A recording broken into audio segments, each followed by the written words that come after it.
Sandra all the time is here with the cold hard truth. She's the ears and the eyes for me and you. Every day, everyone want to hear from Sandra.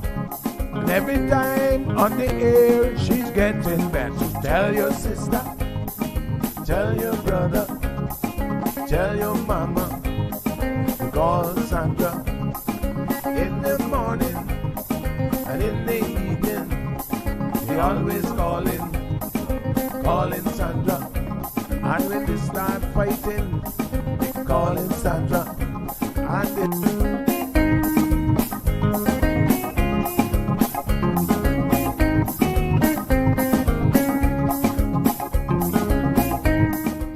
And That's right, folks. Everyone is telling their mama about the cold hard truth.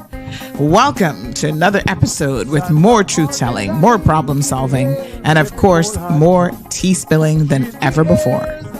Sit back, students, grab your tea and turn up the volume because class is now in session. Call in at 936-2626 because your voice matters. Share your opinion on issues that matter the most to you.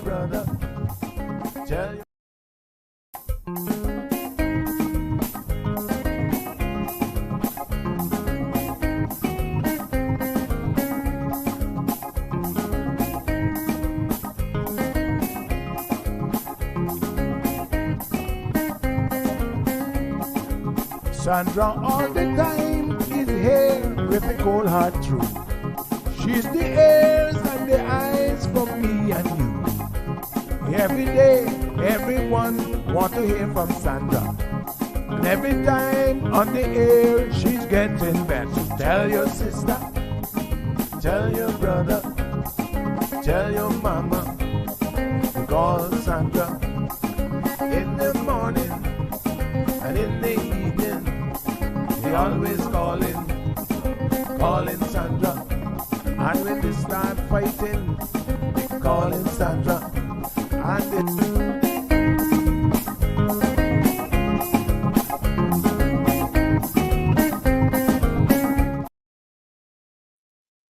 All right, everybody, rise and shine. I feel like you guys are not waking up on time this morning. Well, go on. What's the deal? Y'all know what's going to happen if you don't wake up. You know it's coming. Hello. Good morning, Instagram. Good morning, Facebook. Good morning, YouTube. Good morning, Radio Land.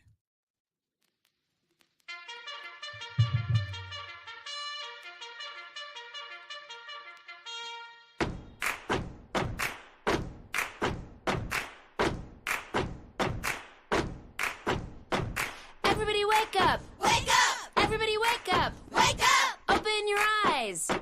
Jump out of bed! Open your eyes, jump out of bed. If you're on the bottom bunk, don't bump your head. Ow. Everybody wake up! Wake up! Everybody wake up! Wake up! Find your shoes. Find your sock. Find your Big shoes. news. I have some important Don't news for you. snooze on your alarm clock. It's Blake and Darren's Spilling the Tea with Sandy. K-Man's top news headlines of the day from CMR. Let's get our headlines on this Monday morning. Good morning, Sandy. How are you? Hey, good morning, Blake and Aaron. Everybody wake up. Wake up. I know. Yeah. Slow start. Seems like nobody wants to wake up this morning. We're going to get them. We're going to get them awake. Kind of, dreary outside. Cloudy, a little bit of sprinkles. That's no excuse when we got lots to talk about. Good morning, All right, lay it on everyone. us. Lay it on. All right. So, a police officer who was injured during a boat chase operation is suing the RCIPS. What a hot mess. So, he says that he lost his job after he suffered injuries in an accident during a drug operation that involved two police boats chasing a Jamaican canoe back in 2021. Pedro Enrique, 64 years old, was injured when the police boat he was on exited the water and landed more on the port side, causing everyone on board to bounce up and down very hard. This is what his lawsuit claims. He was hurt and had to be removed from the boat and transported back to shore, taken to the hospital for treatment. And he says that he has a number of injuries, including compression fracture of the T12 vertebrae and other things. And so he is suing the government / RCIPS. What a hot mess. All right. The police have confirmed that all victims in last Sunday's mass shooting at Ed Bush Playfield have been released from the hospital. Over the weekend, they also announced that 2 men had been arrested in relation to this shooting. Now, I don't know what's going on because my sources are questioning whether or not they're even still in police custody. I hope so, but gosh, I don't know. My street sources are saying, look into this one, Sandy. So that $250K hasn't been given out yet. Yeah, I don't think so. I guess to get a conviction. Exactly. Prison officer Darren Watson has officially been charged with supplying drugs to the prison. This is a very interesting story as it continues to develop. On Wednesday, he had been formally charged with misconduct in a public office and supplying drugs, aka ganja. He appeared in court on Friday via video link where he was granted bail, pending a grand court appearance on Friday, the 15th of March. All right. Wild stuff. All right. You guys know that last week, McKeeva Bush walked out of the court skipping and dancing. Didn't look like he needed the cane that day. As he was discharged in his sexual assault case. And so now the opposition, the PPM, has said that they need some answers and what went wrong here. So they have officially, asked the governor and the, what's it called? The legal, the Judicial and Legal Services Commission, JLSC, to look into this matter. So we'll see where that goes, if anywhere at all. Very interesting request. Finally, a bit of good news. The Health City Cayman Islands is leading dementia-friendly care. This is wonderful news for those of you who have people who might suffer from a number of different dementia-related diseases. Health City has stepped up to the plate, and they are working closely with the Dementia Association here in the Cayman Islands and ensuring that they have what they call dementia-friendly information sessions where they're assisting frontline and administrative staff this week, giving them support so that they can then support individuals with dementia and their families. I think this is wonderful. Very good news. Yeah. Those are your news headlines this beautiful Monday morning.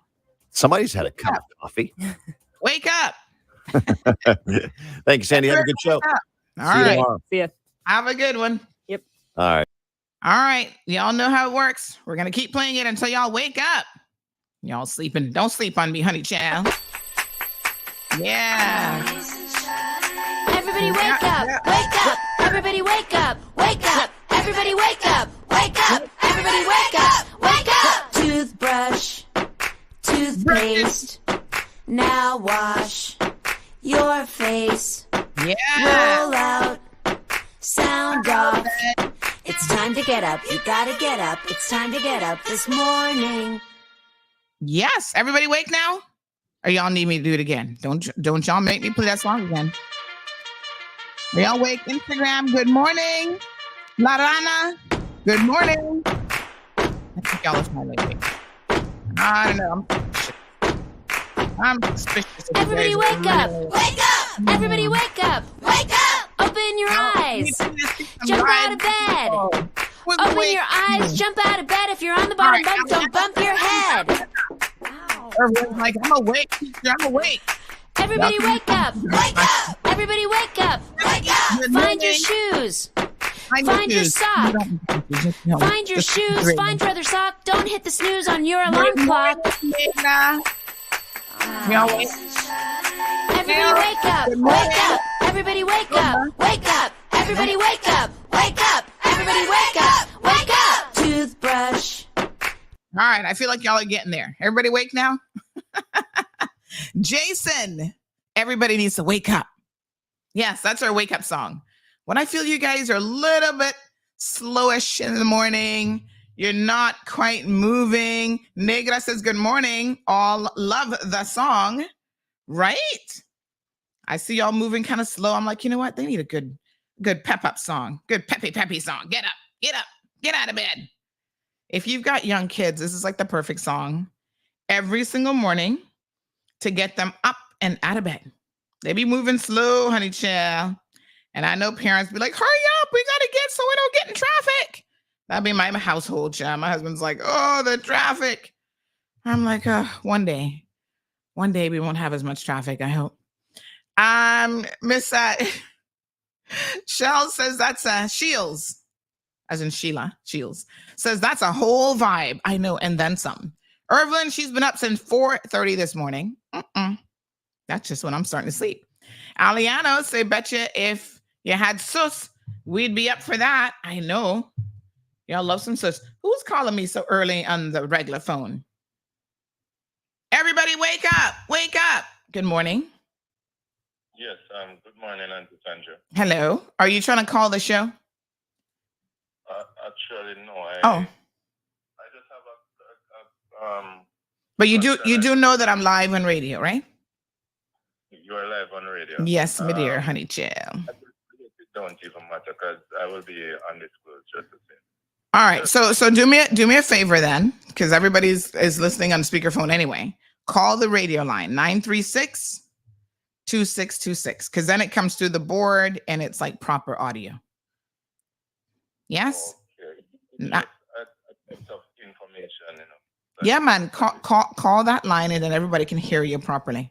936-2626. That maybe everybody should hear, and it's just I would want you to give me a bit of information. It's like. But you're already on speakerphone. I can't have a conversation right now that's private, is what I'm telling you, because I'm literally live on radio. So yeah, so you're already talking to everybody anyway, because I have you on speakerphone. But I'm saying if you call the proper number, then we can all hear you properly, which is probably better. You understand? 936-2626. Okay, thank you. All right, dear, no problem. All right, good people. 7:30 to 10:30. What are we doing? What are we doing every day? 7:30 to 10:30. We are Toothpaste. waking up. Now wash your face. Yeah. Roll out.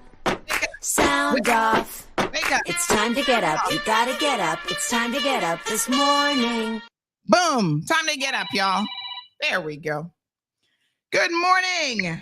Welcome to the Cold Hard Truth. Now everybody can hear you properly. Yes. Good morning again. Yes, sir. Good morning, sir. Good morning, everybody. Yes. On the radio. Uh-huh. Yes. All right. What's happening is that I ticket, Miss Sandra. Yeah, say that again. You say that again. You what? I have a traffic ticket. Oh, you have a traffic ticket. Wow. What happened? And it's a bit of an amount. Oh. It's a speeding ticket, to be honest. How much is it? What's a bit of an amount? It's $340. Wow. For speeding? For speeding. Lord have mercy. They said in a 30 zone.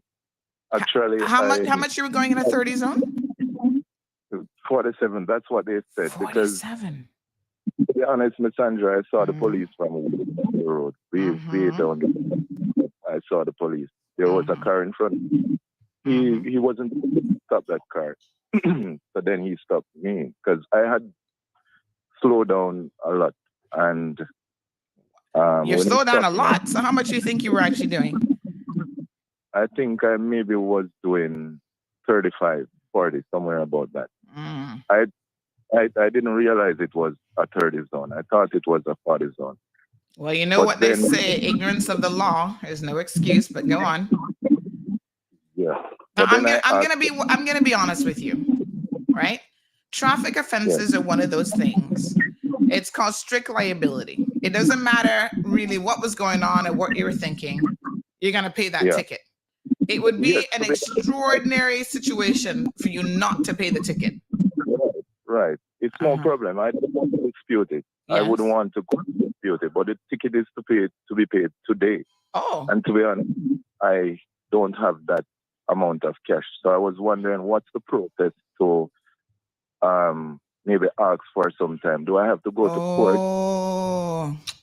Yeah. I kind of think it's, you see, the cashier staff, they don't have any kind of discretionary power to give you time. That would be a court thing. And So I then if definitely you don't pay it, then they summons you to come to court to Right. pay it. So let me see if I can find out for you. Hold on one second. I'm gonna tell you probably what they're going to say to you. Now, when was it that you got the ticket? How long have you had it?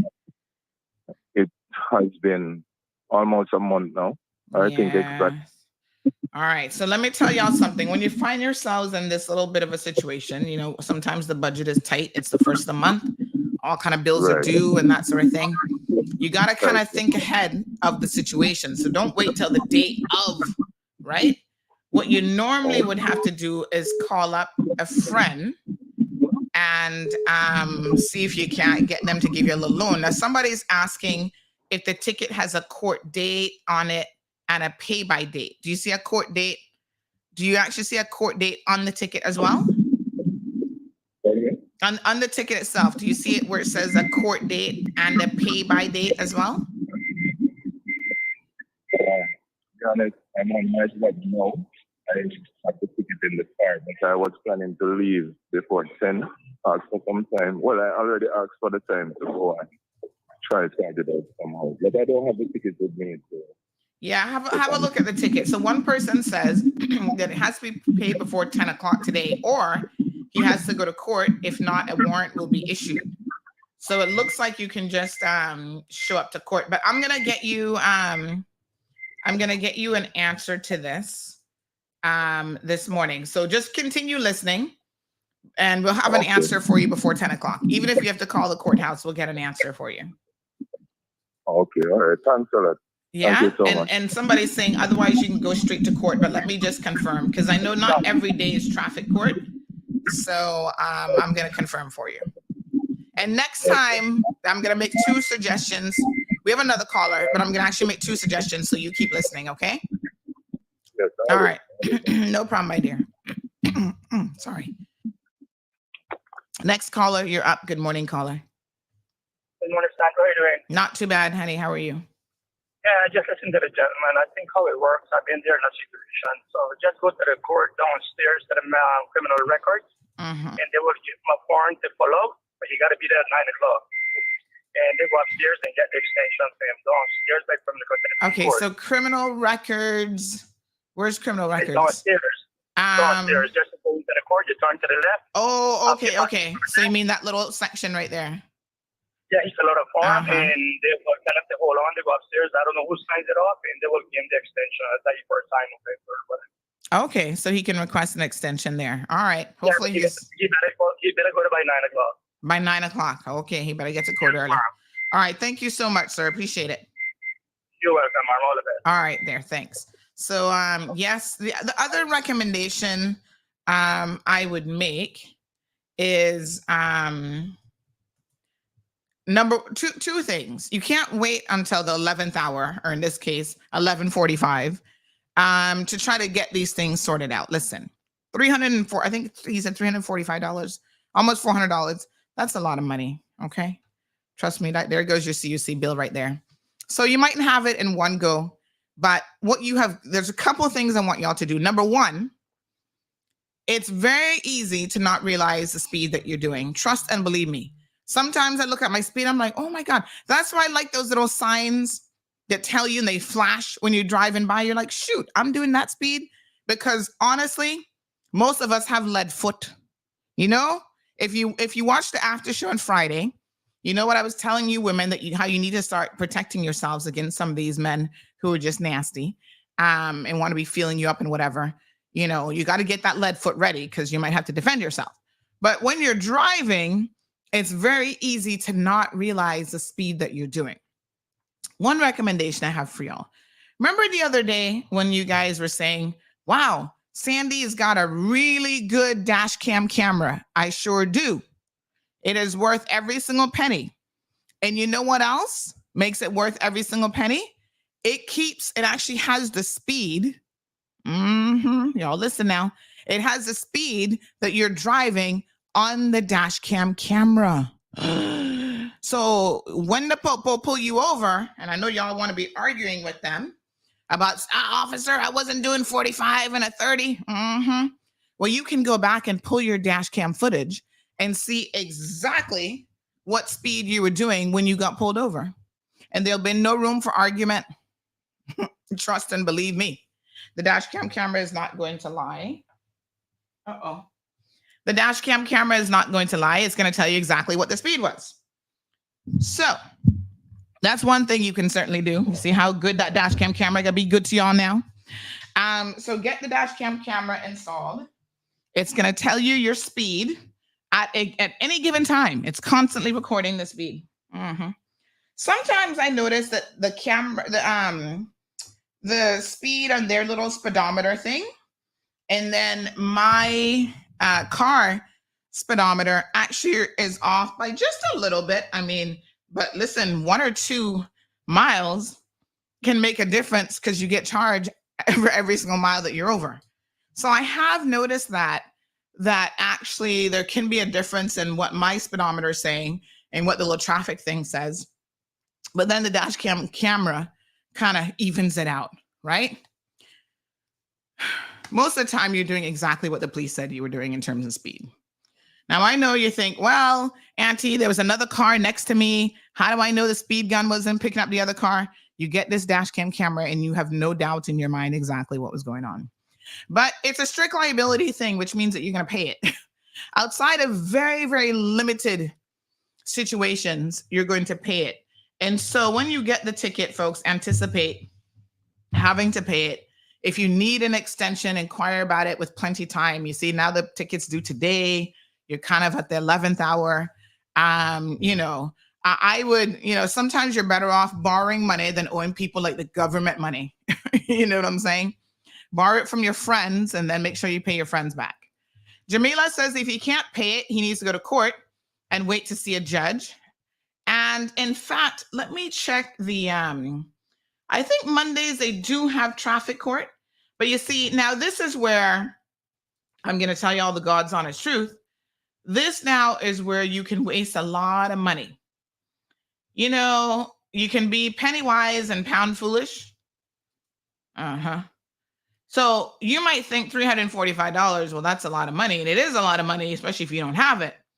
But when you're trying to earn money, going to court is normally not a good idea because you are going to waste so much precious time. And time, folks, in case you haven't noticed, time is money. The last thing you want to do is waste time. Now, let me see here. Let me see if I can tell you. We got the grand court list. I'm going to look for the court list here this morning. I feel like some of these lists. I feel like some of these lists don't be coming to my inbox, you know. I swear.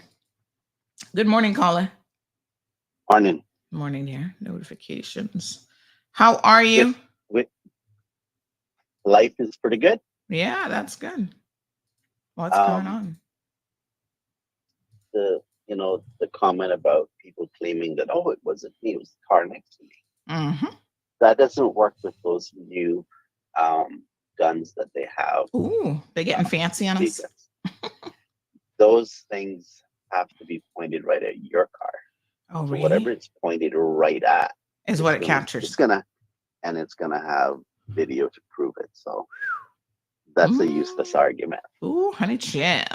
They're getting sophisticated. So hopefully you found the court records by now, later. All right. So, this is Grand Court.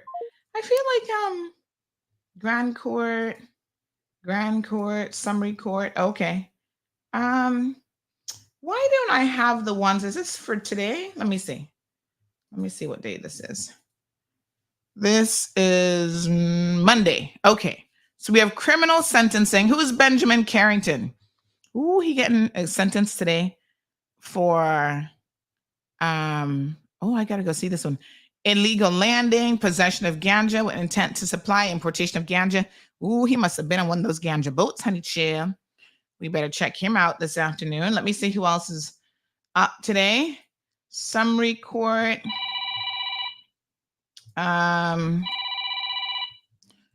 Good morning, caller. Good morning, Sandy. I know that you want to sort out a traffic issue with somebody, but I hope I can take just a little bit of time to talk about another legal matter. Okay.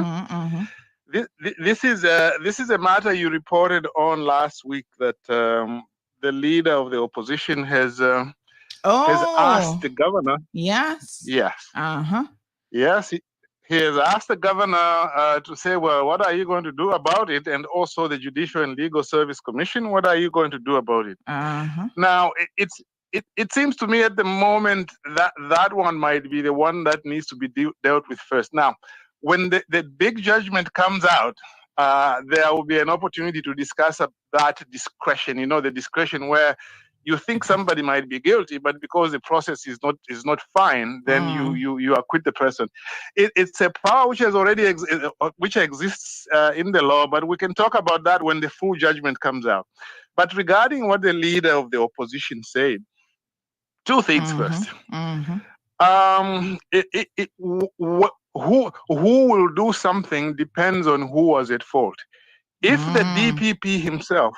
If the DPP himself is the one who was at fault, or if it is something that can be ascribed to him, then the Judicial and Legal Service Commission has got power under the Constitution to discipline him, because they have the power to recommend removal and power to discipline him. And then the commission can recommend to the governor that he should be removed. Now, we know that not happening, but go on. Well, and that's the point I'm trying to make. And you see, but if it is a particular prosecutor, let us imagine the prosecutor is the one who really messed it up, and there was no personal fault on the part of the DPP. The DPP can discipline the particular prosecutor because the DPP she is get disciplined. First of all, she's a woman. Second of all, she's Trini, which means she's a Caribbean woman, so she definitely getting disciplined. The fact that they brought in a big time KC who didn't catch any of this stuff either. Nobody caught this. And listen, quite frankly, the head of the DPP, he was there on Friday. And what day did the decision come down? Thursday? Was it Thursday? Anyway, he was there when the decision, before the decision came down, whispering in each other's ear hole. So he knew exactly what the outcome of this was likely to be. I think that he's the one who needs to be held accountable. I don't care what nobody else want to say. Listen, this was the biggest caller. This was probably going to be one of the biggest trials, although it's supposed to have been a quote unquote simple trial. It is still one of the biggest trials. You have a sitting MP who at the time was Speaker of the House, who's been before, the courts on multiple occasions previously. This is not the case that you forget to do certain types of procedures. This is the one where you double check everything, you triple check everything, you quadruple check everything. You know what I'm saying? Like, I don't know how they managed to mess this up. I mean, this really speaks to their level of incompetence. I got to tell you the God's truth. Well, and I agree with you, because you see, when a case is this big, look, we have all worked in different places. If a case is really big, the whole department or all the managers will be called and they'll sit down there and talk about it. I know that the KC might be able to get out of it to say, oh, but you see, I'm a KC. I don't deal with disclosure issues. I only deal with a file. But even that is ridiculous. But you see, talking about the commission, I agree with you 100%. They won't do anything about this matter.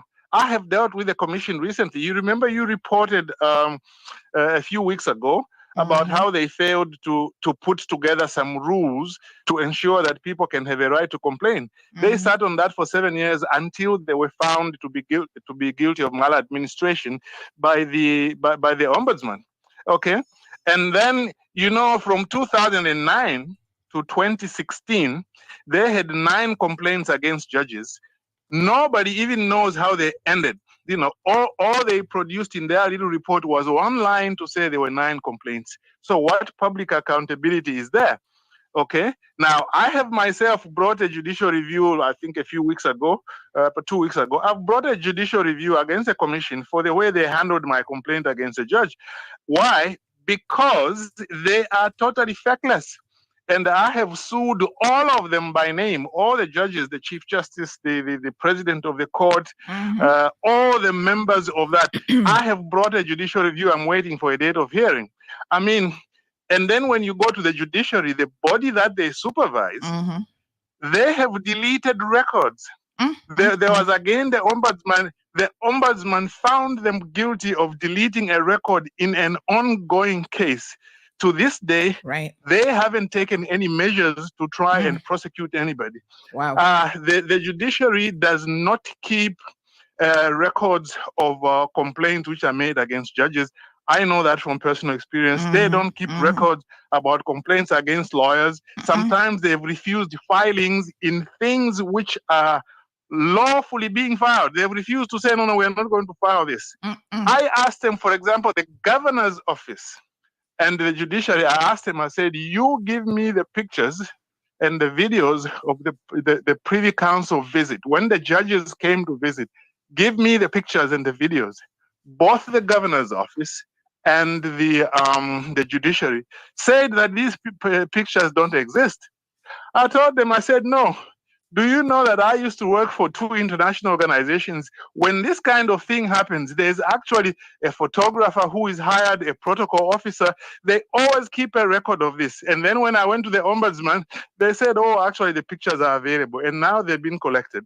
But let me end on this. I hope also, if I can just say something a little bit about the shooting and the police commission and so on. I hope that the government is not going to get carried away to now try to tighten gun laws in order to punish lawful gun owners. These issues of raising the gun licenses and this and that, the fees and so on, it doesn't affect a criminal because a criminal won't come to you anyway. So at the end of the day, I think that the answer to this problem, which the leader of the opposition has raised, is a legislative issue. It is an executive issue. They need to look at the constitution as well. In my view, Sandra, considering how many lawyers as well as non-lawyers call me up every time they hear me on radio to say, well, how do I deal with this issue about this judge, about the attorney general, about the DPP? I would say there's need for a commission of inquiry to look into it because nobody in the AG's chambers, in the DPP's chambers, in the judiciary is being disciplined at all. So leader of the opposition, I commend him for making the statement he made. I thank you. Thank you, caller. Appreciate it. 936-2626. Phone lines are open this beautiful Monday morning. Let me be very, very crystal clear in case there's any room for, y'all don't get it. You don't quite understand. I don't like for there to be any misunderstanding in my communication. That's why I try to speak as honestly and frankly as possible. The DPP really messed up. Okay? If this was after 10:30, I'd probably use some more colorful words, but y'all understand what I'm saying. This is on them. I don't care who within the DPP they're going to point individual blame at. Ultimately, the head of the DPP is responsible for reviewing these types of things. And I'm pretty sure that he would have been keeping a very close eye on this case from the onset. So that's pie on his face, honey chill. We have no idea whether or not the DPP's office will be retrying it with just the one complainant. I guess we'll have to wait and see. Now, there is something that I want to say in relation to this. I'm really glad that that this was brought up. Give me one quick second here.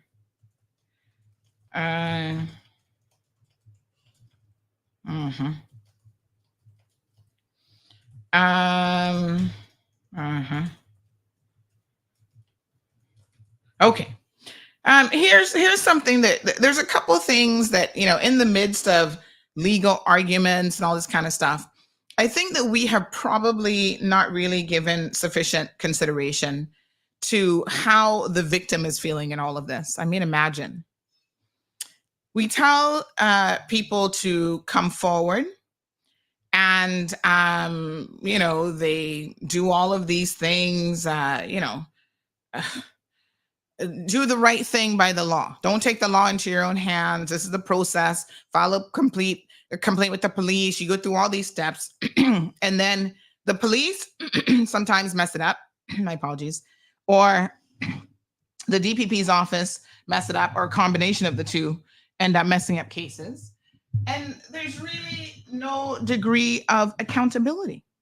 Listen, these people don't get fired. They don't get reprimanded. Like I said, maybe they'll reprimand that poor little Trini girl who's new to the DPP's office. I don't even know how she even got the case. Like, she's been there like maybe 6 or 7 months. What? I mean, I don't know how much experience she has. If she's even a senior Crown Counsel, I have to go look up their list of staff these days because, you know, they pretty much have no Caymanians left. I said what I said. So I don't even know what her level of, you know, experience really is. But she had a KC there. But I mean, he's just coming to try the case. Let's be honest. He shows up 2 days before. During the trial, he's like, you know, he just met the witness. He doesn't even know these people. He doesn't know a whole lot about the case, like in real terms, right? So he just shows up. Oh, this is a MP. You know, this is the facts. Blah blah blah blah blah. I don't know how intricate or familiar he was with really what was going on. But let's set all of that aside for a second. You see, that's all the legal stuff. That's all the law stuff, and that's fine. That has its place. I want y'all to think for just a second about the victim. How do y'all think the victim is feeling? Complainant. How do y'all think the complainant is feeling? You know how deflated and defeated she must feel after all of this? Going to court, sitting there, being questioned, having people question what you really saw.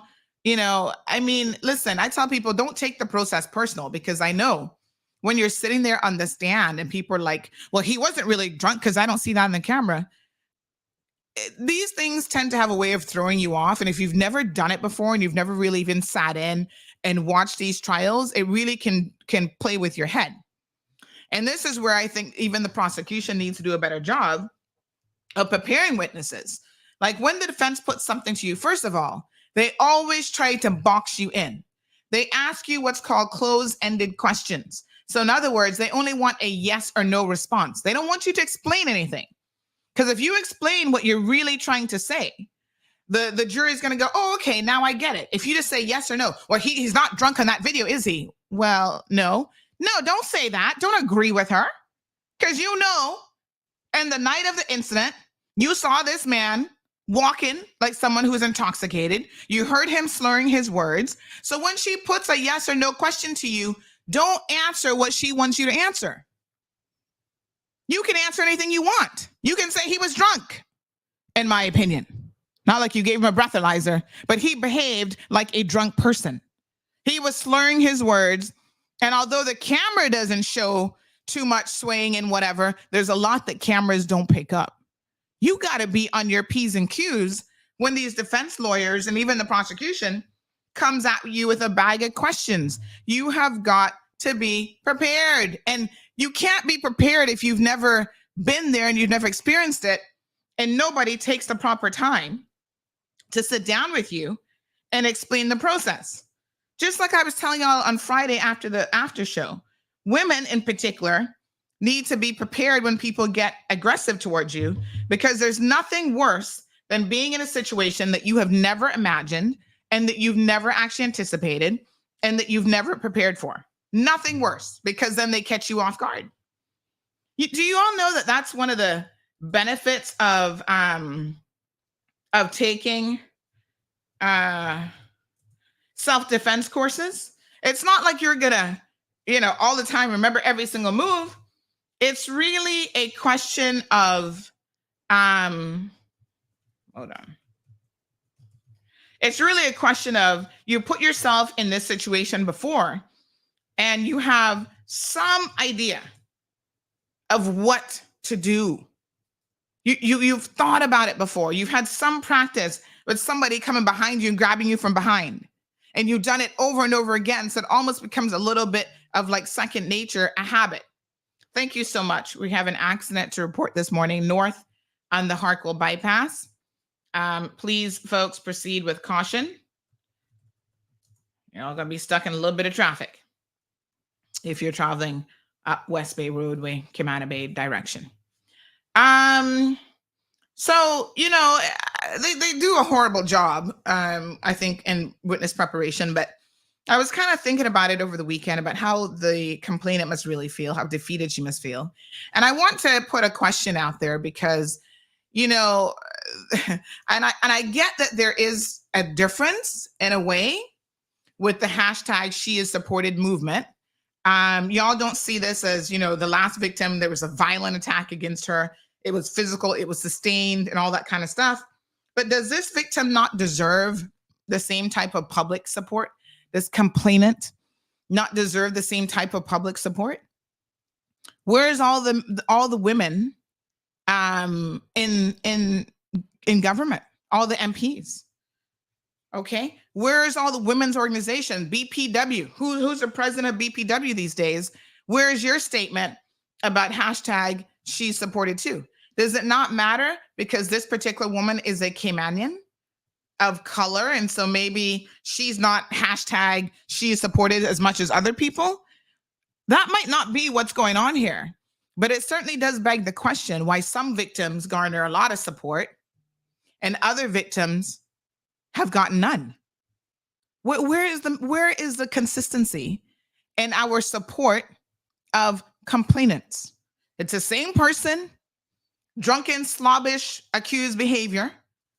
One victim gets all of the hashtags she supported, all of the marches, the BPW club comes out protesting, this one comes out, that one comes out, all these things.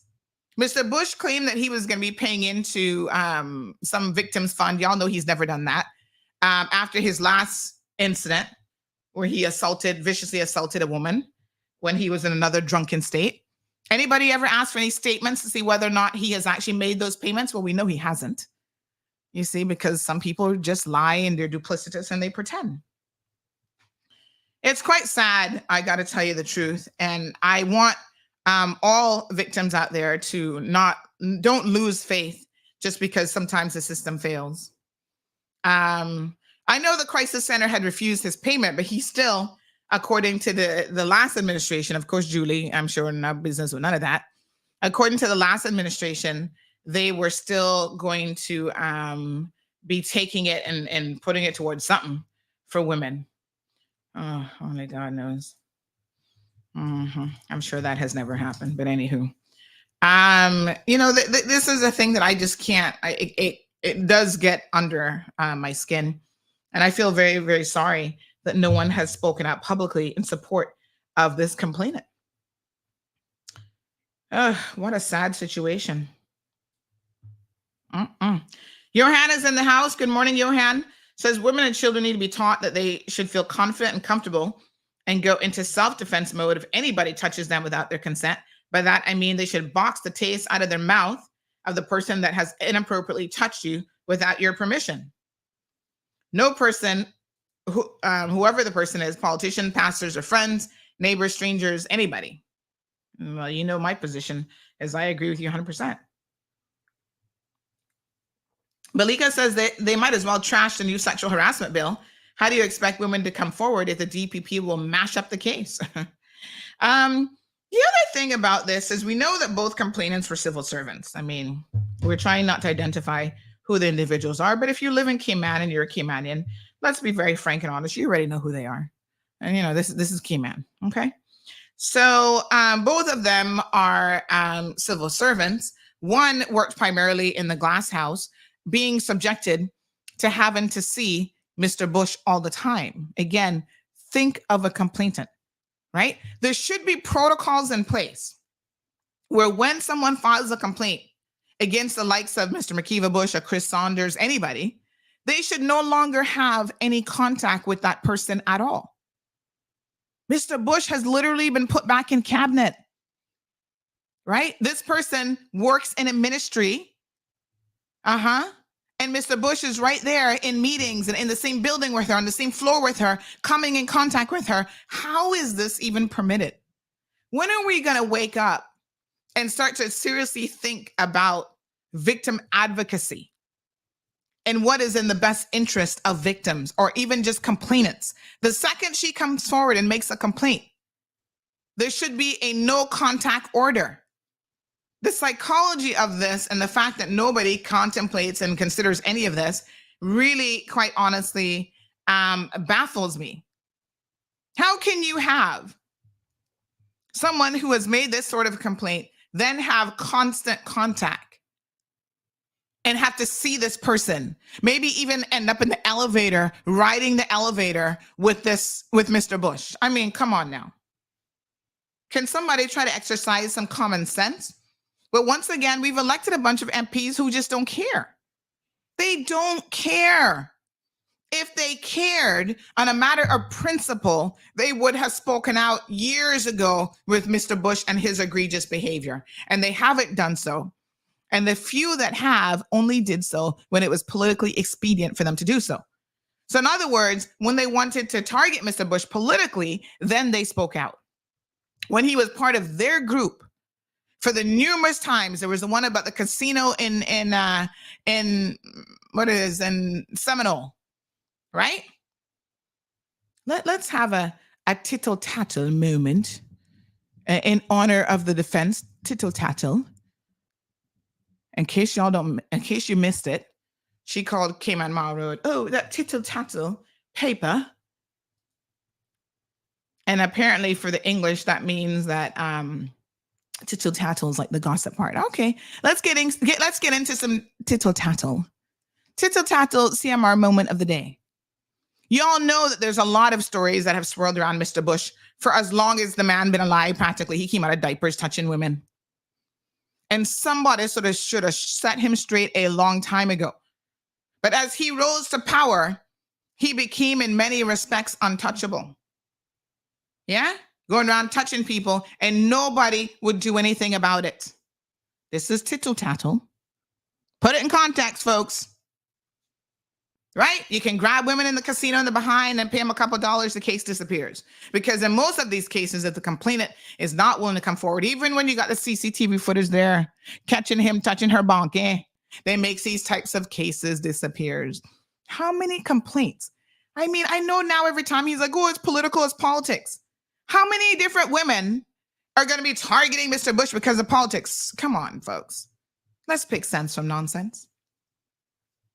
Let us pick sense from nonsense. Nobody's targeting Mr. Bush. He just got some really, really egregious and bad habits, especially as it relates to women. And if you think that there should have only been 2 complainants that night, I can tell you one thing. Y'all don't know half the story. In fact, there was even an MP who was, in my opinion, appropriately touched by Mr. Bush, and she has not filed charges. She's not filed a complaint. There was more than just 2. There should have been more than 2 complainants, but again, women are afraid, and can you blame them when the DPP is going to get the case and screw up this badly? Can you blame them for putting a target on their back? He's talking about he's been targeted. He's not been targeted. It's the women who feel like they're targeted, because if they speak up, they're then subjected to all sorts of ridicule in this community. And women showing up supporting Mr. Bush who gonna talk foolishness about this and that. And yeah, but you know, this woman, didn't she have a relationship with Mr. Bush before? I think I need to go into story time mode. What was the name of my character again? Oh Lord, help me now. Anybody remembers his name? Oh Lord, y'all know I have the worst memory. That's why I have to tell the truth, child, because I would really be screwing up. What's our character's name? Does anybody remember? The one that we created that likes men on the down low but doesn't want to admit it. What's our character's name again? Anybody have a good memory? All right, nobody can remember his name. Something Ebanks. I think we went with Ebanks, didn't we? Something Ebanks. What was his first? We had a first and a middle name. Does anybody remember?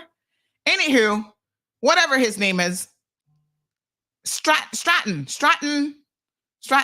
What was the full name? Stratton something Ebanks. Strutton. Was it Strutton or Stratton? Anyway, let's call him Strutton. Stratton? I don't know. Okay, here we are strutting again this morning. Okay.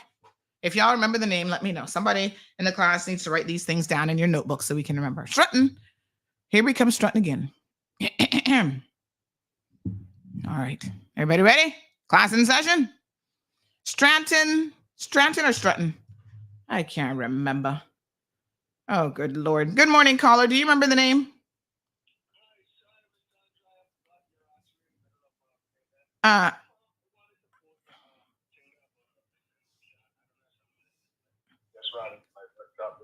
You found a cat? Yes, ma'am. Is he alive?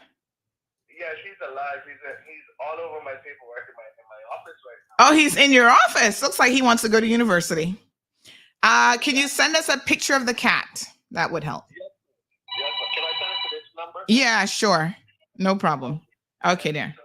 Anybody missing a cat this morning? Good morning, caller. Yeah, his name was Dudley Do-Right. Behave yourself. That was not his name. Strutton Sanborn Ebanks. All right, Aliano. Looks like you're going to get the prize for the day. Strutton Sanborn Ebanks. That'll do. Okay, so here comes Strutton Sanborn Ebanks. Okay. Shows up at the Ritz-Carlton. Mm-hmm. Now remember, we have a theory about Strutton, and that one of the reasons why he seems to not be able to keep his hands off of women is because he's conflicted with his own sexuality. He needs therapy. He needs to accept that he's either bisexual at best, and he's able to swing both ways, or he's actually gay and doesn't like women none at all, which might be the more logical situation with Strutton. Mm-hmm. Here comes Strutton now. I'm strutting. Walking into I'm going to strut right into the the Ritz-Carlton. Here I come strutting. Strutting on in, honey chow, my little big bonky, strutting on in. And of course, I've been drinking before the event, so I'm a little bit sauced up. Oh boy, let me see which women I can look at today. Oh my gosh, here's one over here. She's so pretty. She's a beautiful little Caymanian brown skin girl. I can go and touch her up. Oh, here's another one over here. We've been friends forever, so she's not gonna mind if I give her a hickey in her hand. Oh, and then here's another one. Government minister from another country. Another Caribbean country, but we all Caribbean people. I can tell that defense lawyer, I can grab him by the boom boom and nobody not gonna care. Because apparently that is what we do in the Caribbean. Yep, we assault women. That's part of K-mankind. Don't y'all know that part of K-mankindness? What do y'all? Cha. Yeah, my name is Strutton E. Mikes. And I don't care. Because I've been doing this my whole adult life. And these women better not speak up about me, you know. Bring. Oh, God. This Premier Panton calling me. What that all? Tell me something now. Mm-hmm. Why that old Savanian Newlander? What he want with me? Hello, Premier. What you want? Cha, what you calling my phone for? Don't you know I help you put together your darn government? You better leave me the hell alone. Good morning, caller. Good morning. You know, he sounds like Donald Trump. Caller, behave yourself. All right.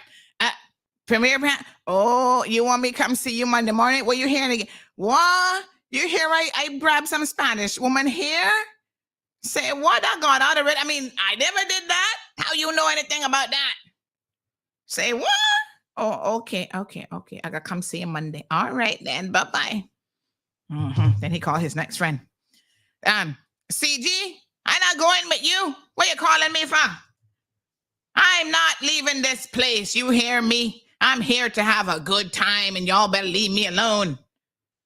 Cha, I don't know what y'all be trying to make me stop my harassing behavior for.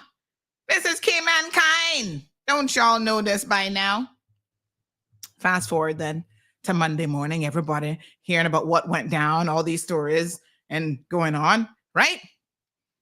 The premier is very, very concerned because he's a supporter of the hashtag #MeToo movement.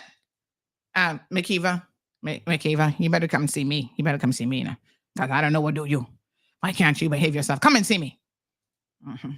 Here he is now sitting in front of Premier Panton. I can see in the little office. Wayne Panton, you believe these women, but they they not no good. What you believe in them for? Didn't you know I used to have a relationship with this one and that one, and I gave her money, and now she all upset 20 years later. 20 years later. She all upset with me. Mr. Bush, how does that make any goddamn sense?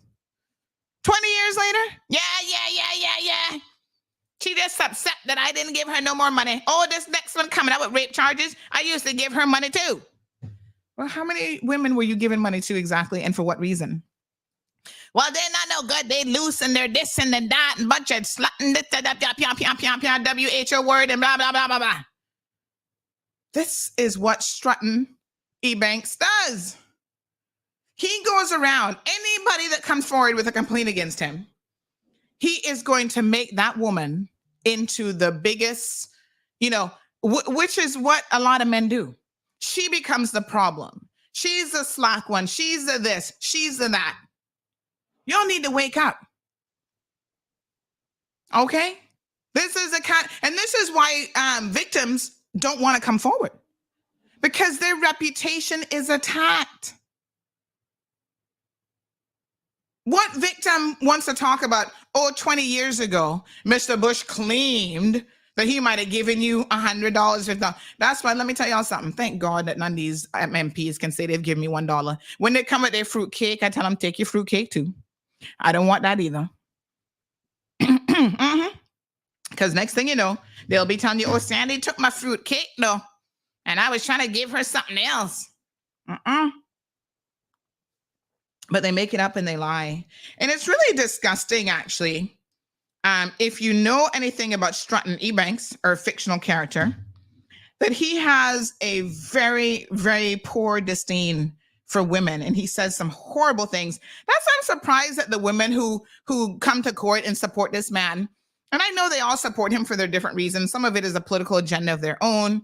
Some of them, Mr. Bush helped me as a child. He did really help me and whatever. You've never seen that side of him. Oh, shoot. Did I say Mr. Bush? Not Mr. Bush. I mean, Strutton Ebanks. Oh, God. Gotta stay in character here.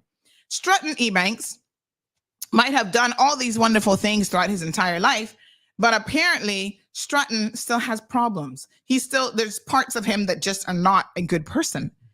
I guess in the minds of some people, it is difficult to understand and to juxtapose the two. That a person can do good things, and in other areas of their lives, when it comes to their relationships with women in particular, and even men, that they are sexual deviants and they just can't do better.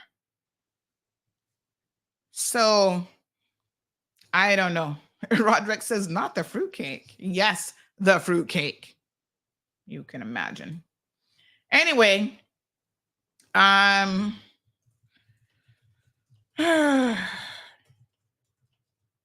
don't know.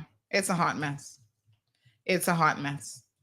You can imagine Strutton embarrassing us as a country, MPs and representatives from other jurisdictions being subject to this kind of behavior. Y'all know, in honor of our tittle-tattle moment, y'all know people talk. This is Cayman after all. And they don't always get it 1,000% right. Right? But as them old people would say, pick sense from nonsense. Because on the mile road, if it don't go so, it go close to so. And trust me, it go in a lot of so. It's a disgrace.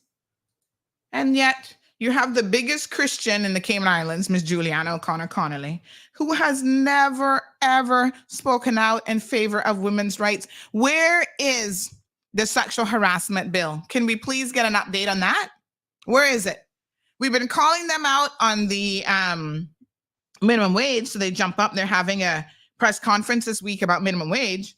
But they're not in support of it because people like John Seymour going to have to actually start paying his staff more than $6 an hour, and he barely paying them that now and refusing to pay pension and insurance.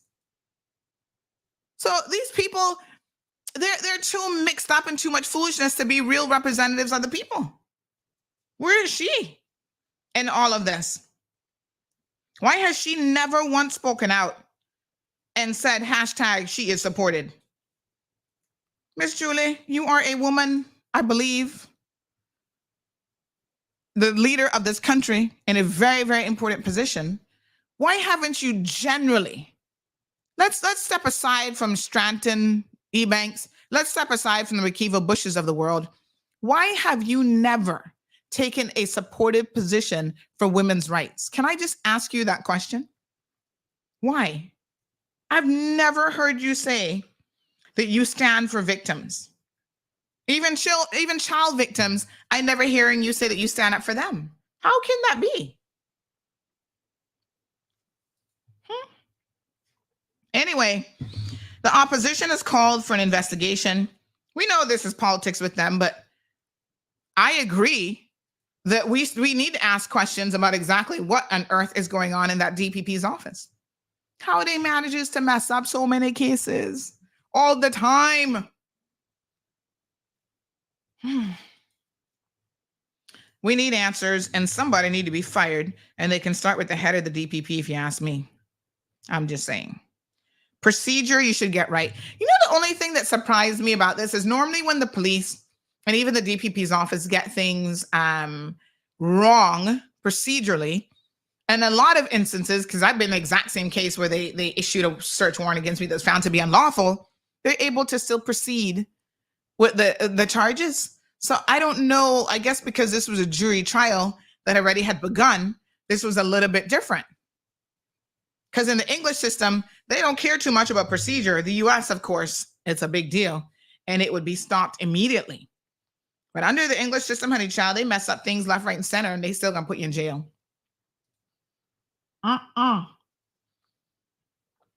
Aliana says, hold on, let me bust out the chicken foot to counter that voodoo. Y'all be talking about Miss Juju putting voodoo on people. She never no voodoo on me. And Black says, so true. She has never stood up. Sad indeed. I mean, it makes you wonder because to me, let's be honest, I think all women, unfortunately, at some point or another have been in situations. Maybe she hasn't. Maybe she's like the odd situation.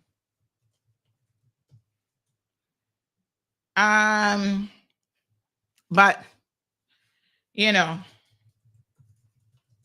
I don't know. She has never seen it fit to speak up in support of any victims. Wow. I think that unfortunately we really I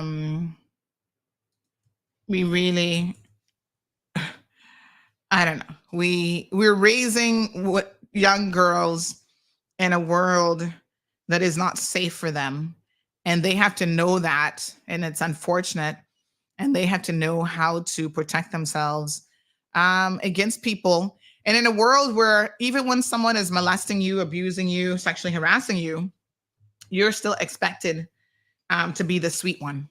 You're still expected to be kind and to try to control somebody else's behavior, which I find to be so incredibly shocking. But there you have it. There you have it, folks. Very, very disturbing indeed. This person says, amen. The DPP's office needs to be held accountable. Folks, if you have lost a cat in the vicinity of Shedden Road, I'm going to show you a picture of this little kitty cat. He looks like he's pretty much black. He's hanging out at somebody's workplace this morning. So if you've lost this cat, give us a call. Let me see if we can put him up here on social media. And don't forget, he looks like he needs a new home, honey child. Maybe he's homeless. Poor little thing. He looks kind of young, but he's wandering around the place. So if you're missing a cat on Shedden Road, please reach out. It looks like your cat has gone to work with somebody else this morning, and he's not staying home where he should be. Here's a picture of him. There he is. He looks young. Anywho, come get your kitty. He's showing up at other places. All right, cute little thing. Okay. Oh my gosh, there's actually 2 accidents.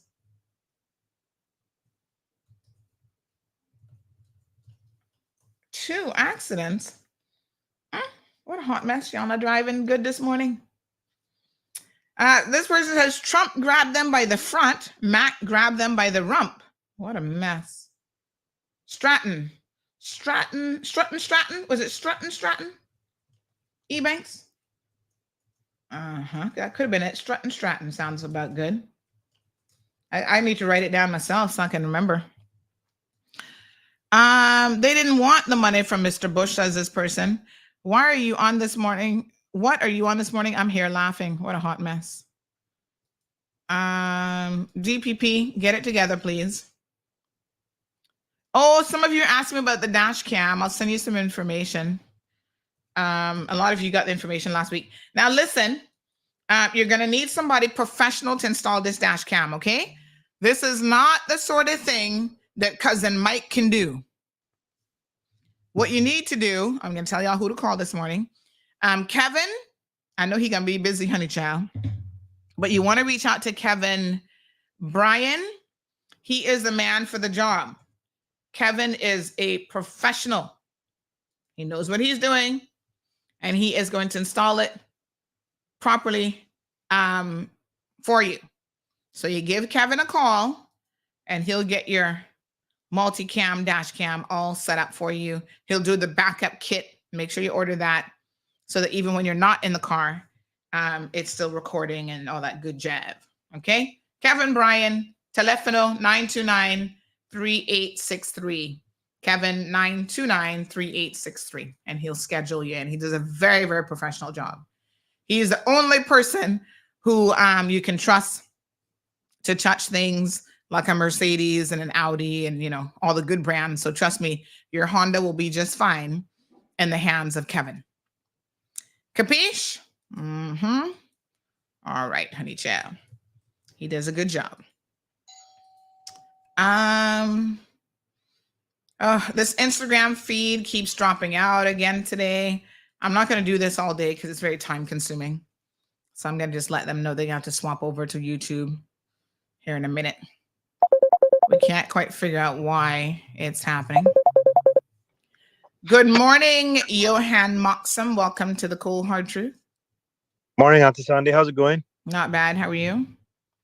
I'm all right. Just calling in before you shift gears. You know, the entire trial and the outcome of that trial and all the rest of it, you know, it is what it is. It's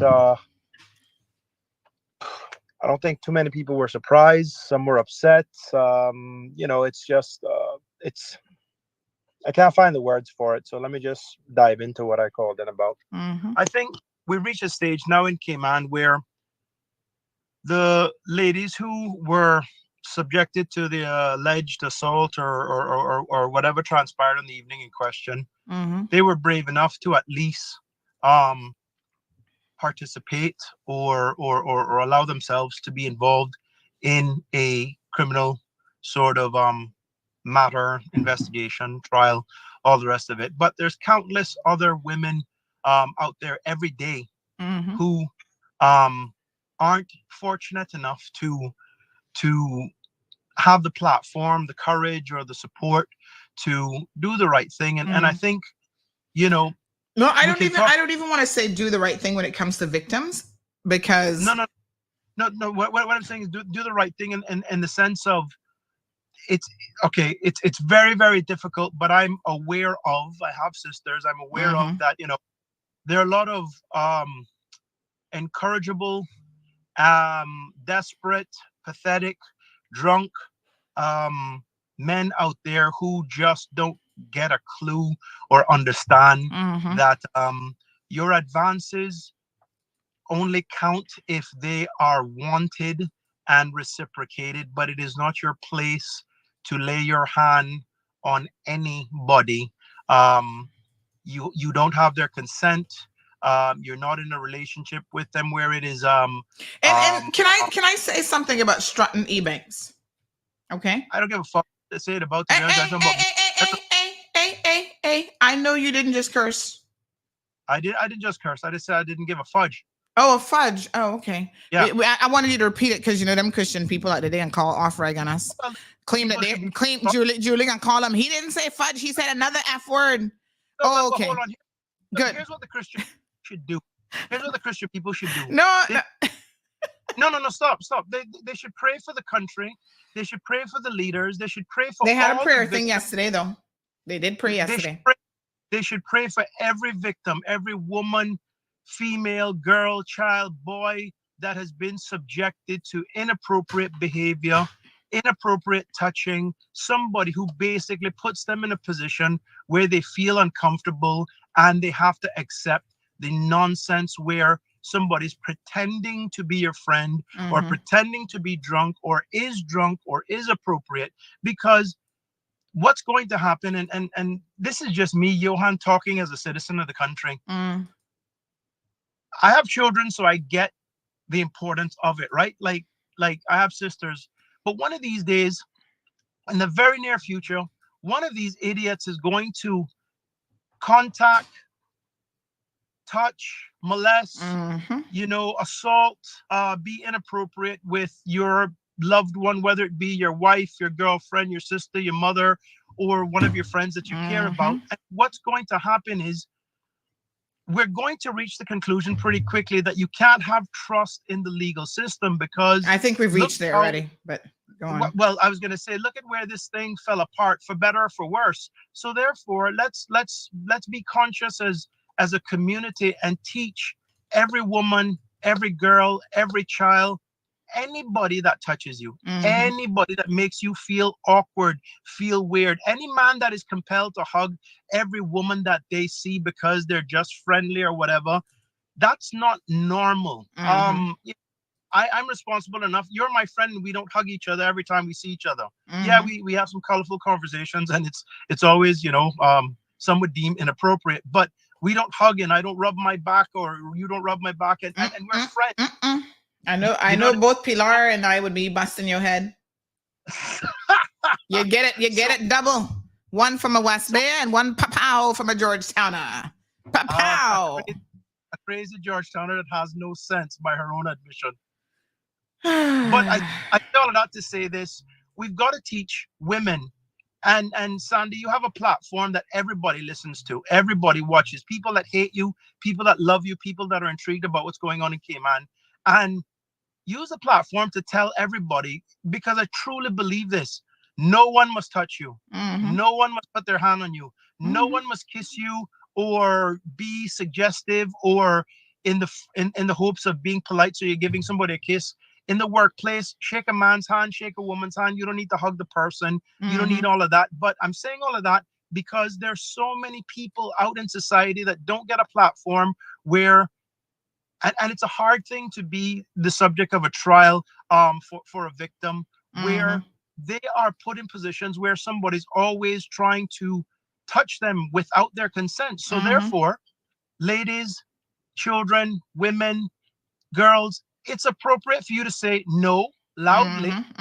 Appropriate for you to make a scene loudly. It's appropriate for you to say, what are you doing? Why are you touching me?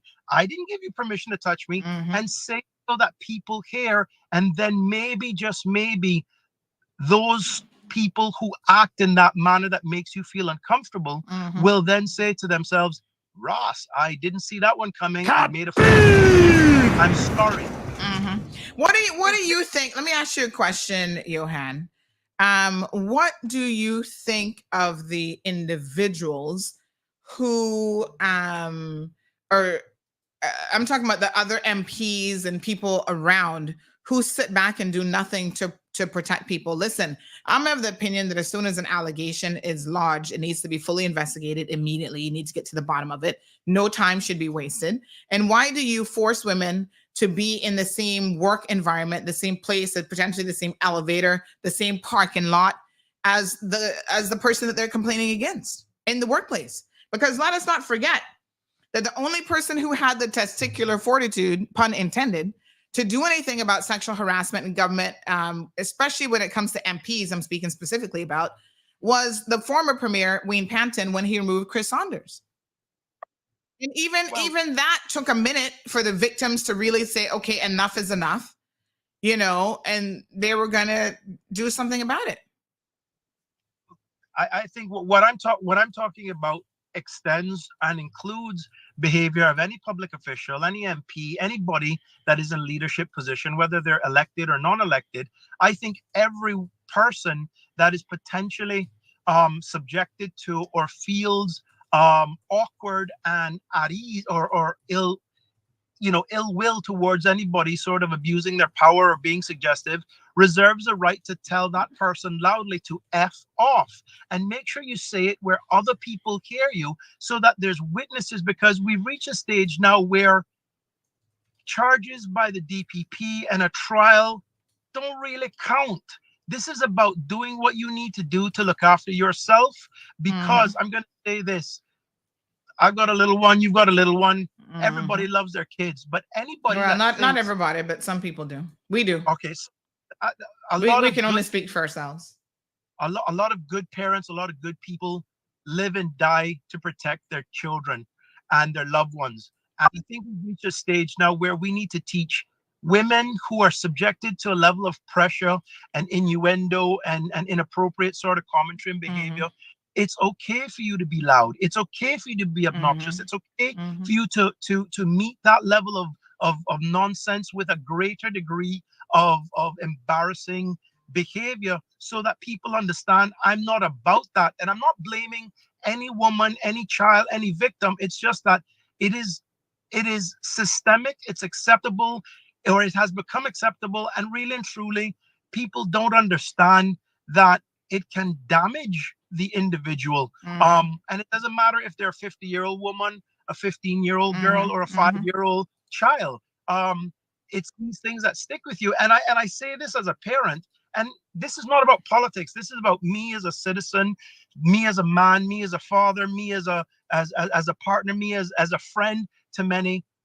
Listen, they're going to touch the wrong man's friend, woman, wife, child, and that man is going to beat the living tar out of the individuals, and they're going to continue, and then they're going to gladly ask for a jury trial, because if it was your loved one, what would you do? The police can't help you. The DA's office can't help you. So what you need to do to protect your loved one, and we need to make it normal to say to people, hey, do what you got to do to defend you, protect you, and bring attention to the bullshit you get subjected to, because this system not working. And you can hear about workplace harassment, workplace bullying. Listen, people cover for people. If you work in an office and that person that is suggestive or inappropriate with you, if that person is making a boatload of money for that company, that company is going to protect the rainmaker. So you have to do what you need to do for you to protect you. And formal complaints are great. Formal complaints are part of the process. Yes. But really interesting, you then get blamed if something goes wrong as a troublemaker. So do yourself, your family, your loved one a favor and make the scene. Let me tell you, we do have another call on the line, so we're gonna get to that call. But let me say something to you, Johan. I mean, people sat back and even saw what happened to me last week, where I was chased from Lower Valley to town, and then attempted assault. And the most interesting thing about that, what came to my mind is I had an opportunity to actually run this person over when they were pounding on the hood of my car. And even now I'm sitting back thinking, should I have done that? Would that have been the appropriate response? Because you saw a police officer sit in his car and he seemed like he did not even know what to do. Like his delayed response could have cost me my life in the moment. So when you say that people don't feel safe in this country, they feel like they have to take matters into their own hands, it's no joke. Do you remember the last time somebody chased somebody from Bordentown to Georgetown, how that ended up?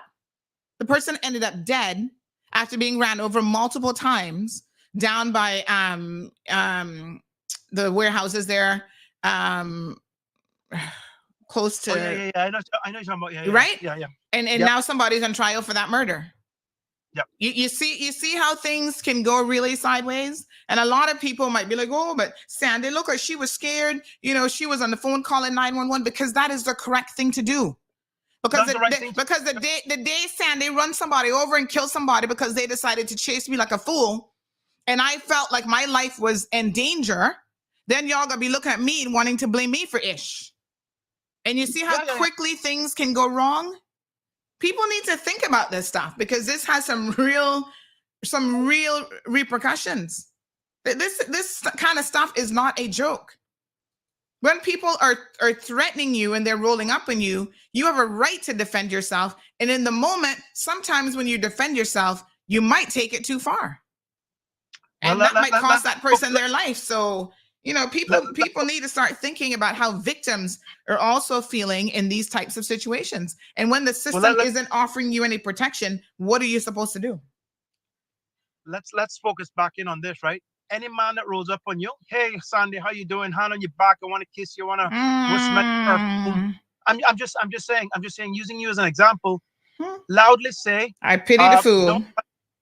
Don't touch me. That's not appropriate. That's not. That's not acceptable. Don't worry. I pity the fool. I pity the fool. Listen, I don't even take kindly to men catcalling me. I've had that situation years ago, and I've talked about it many years on the radio. And a lot of people are like, oh, but Sandy, this is the Caribbean. Listen to me. You don't know me, and I'll turn around and say, hello. You catcalling me? Am I your companion? Do I look like you and I are on the same level, and we're companions or we're friends? Don't catcall to me if you know what's good for you. And that I will say that if I'm having a good day. If I'm not having a good day, you can get some other words sent in your direction. We have to stop normalizing this type of behavior where women are being objectified and sexualized every minute of the day. And men in the workplace, men in all walks of life feel that it is okay and it is acceptable behavior and it is part of mankind, Caribbean kind, to be touching women and to be hugging them in an inappropriate way.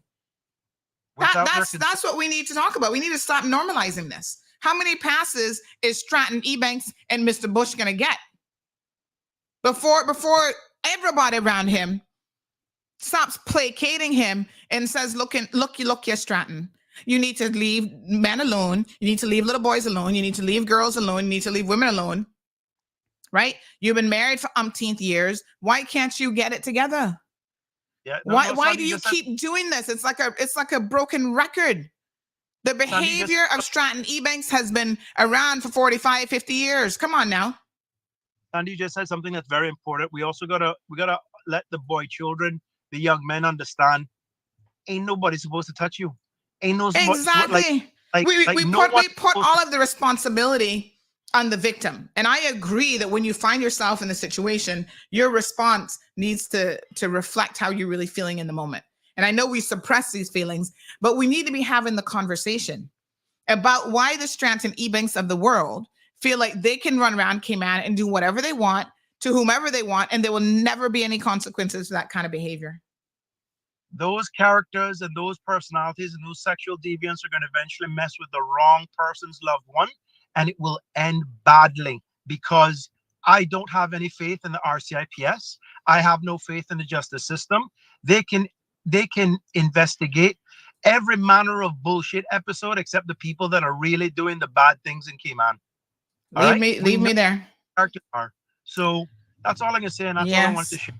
I appreciate it. 936-2626. My apologies to that caller. I know they had to hang up. That's because Flo won't give us a toll-free number. Where's Flo? Flo, I'm getting sick and tired, y'all, with my little toll-free number now. We need a toll-free number. How can you have Cayman's #1 talk show? People calling in left, right, and center, and you're going to charge them little 10 cents a minute. Give the people them a toll-free number to be able to call into the program.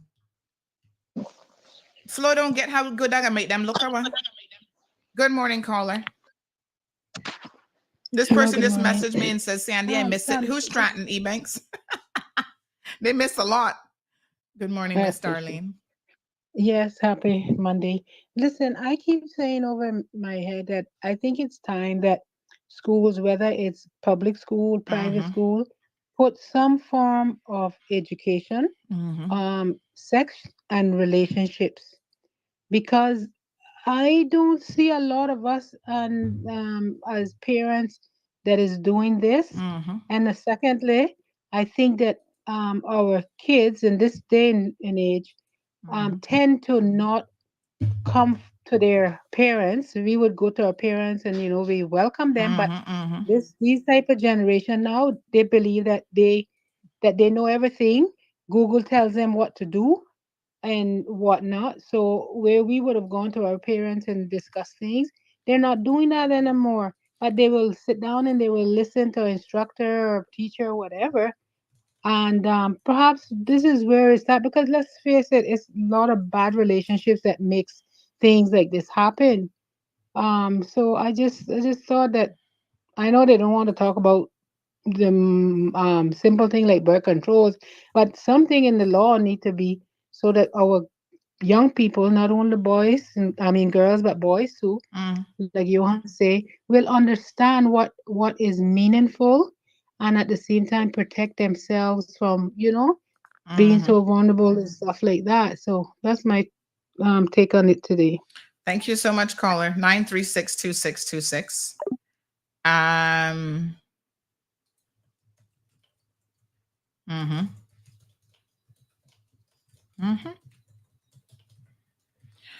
Okay. What a hot mess.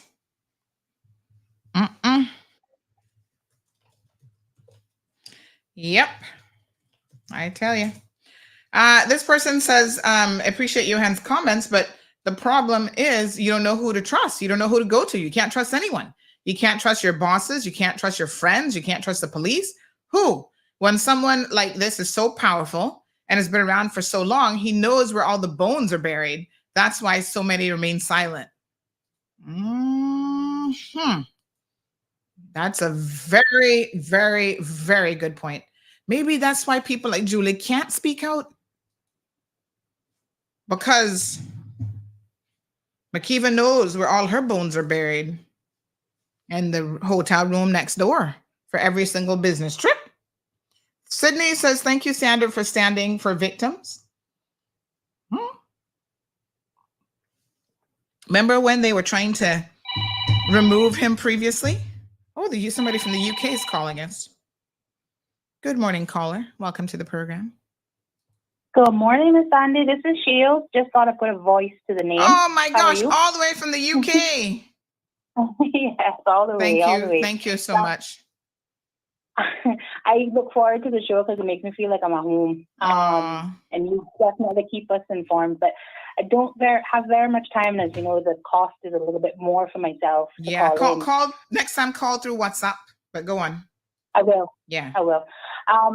But what I wanted to touch on was the corruption that is within the judicial system. I think you were hinting towards that with some of the things that you were expanding on and unpacking. And it's no surprise that he wasn't found guilty, the individual. Well, he was discharged, which is technically different, but yes. I mean, most of us kind of accepted that there would probably be no accountability as usual. This is the problem, right? They're labeling it as a discharge, but there's something that's happening on the undertone of the judicial system that's making these things through the cracks, and it's totally unacceptable. It's absolutely totally unacceptable. I think there needs to be a complete overhaul of our judicial system, where the review is not only just in this case, but look at all of the other stuff that's been happening. It's just crazy just because of who he is. No, sir, that can't run today. Something will happen.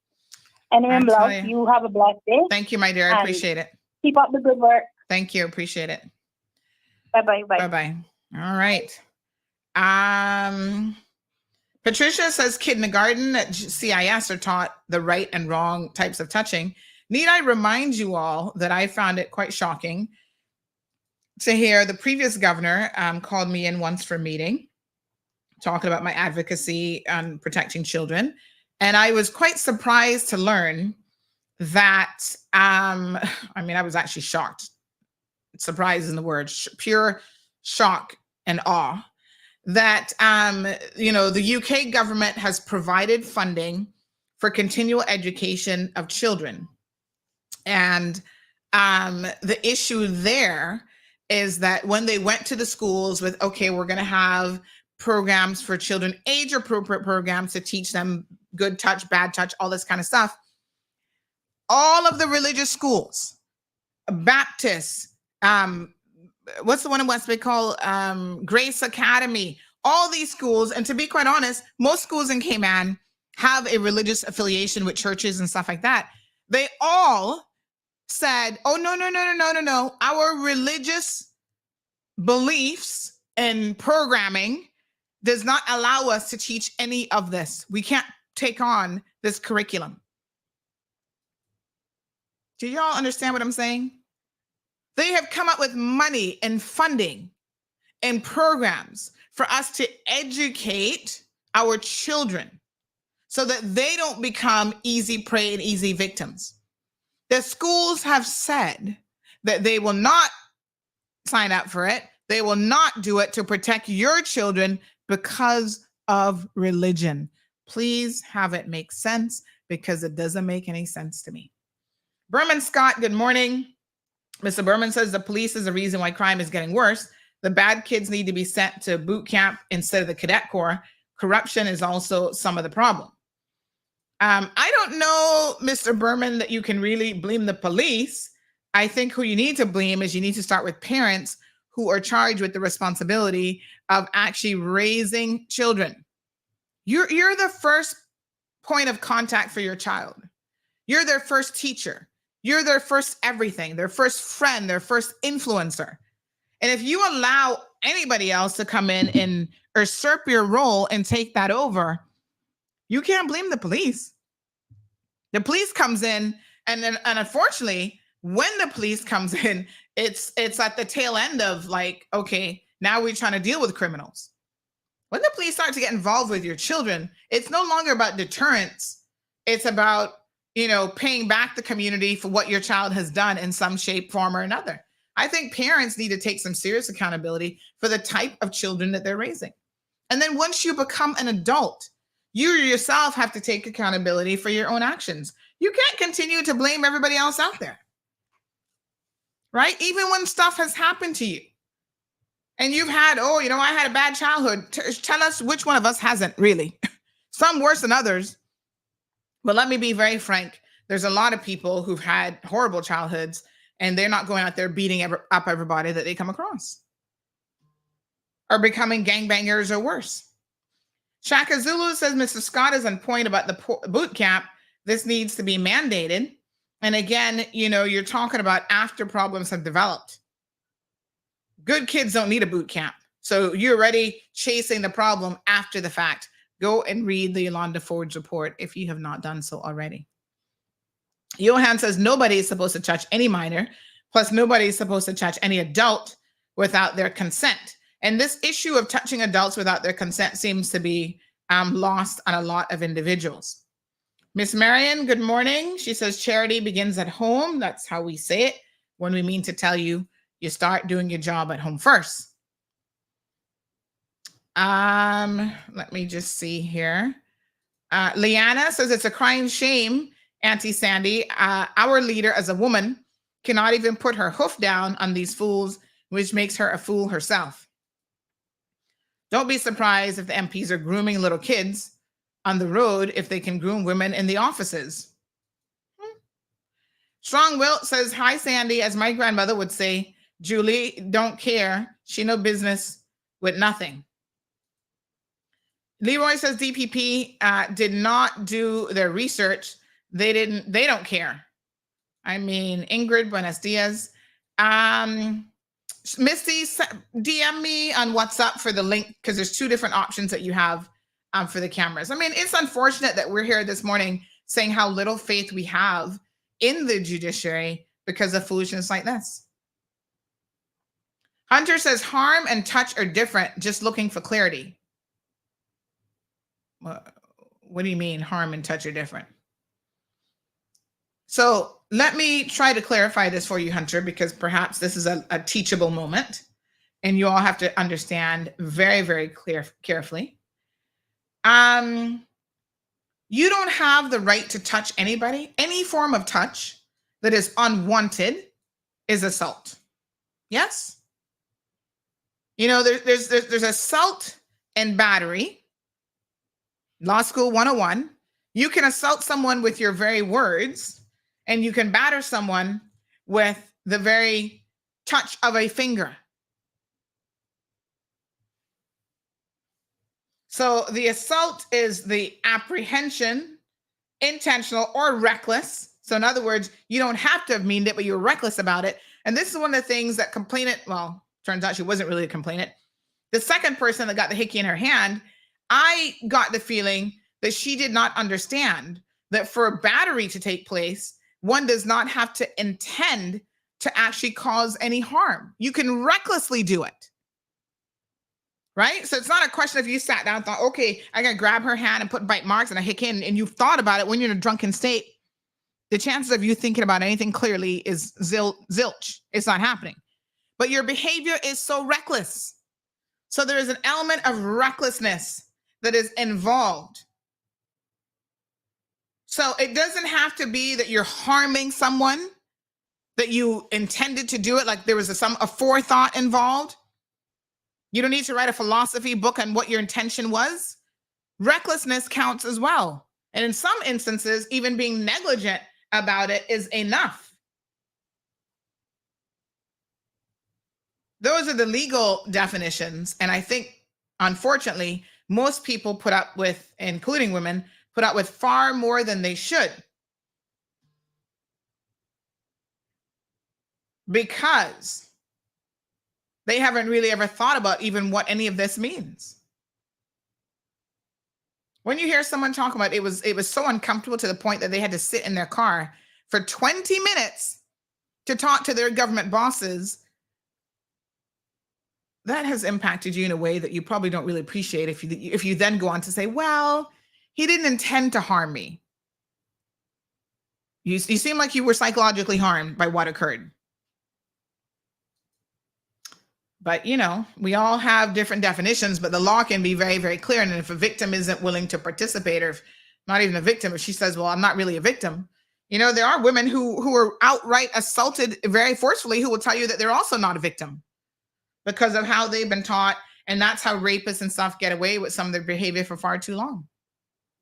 I turn your attention once again to the case of Renato Harris, who was going on telling people that this is not the first time that he had done something like this to women. So this is not the first time you had sex with a woman who was too drunk to consent, or who you held down and forced yourself on. But this woman decided that she was going to stand up for herself. So bragging that this isn't the first time that you did it does not mean that you've not committed rape or assault before. It just means that those women, for whatever reason, did not come forward. And it would be a sad indictment to think that some of those women did not even recognize that they were actually assaulted. Good morning, caller.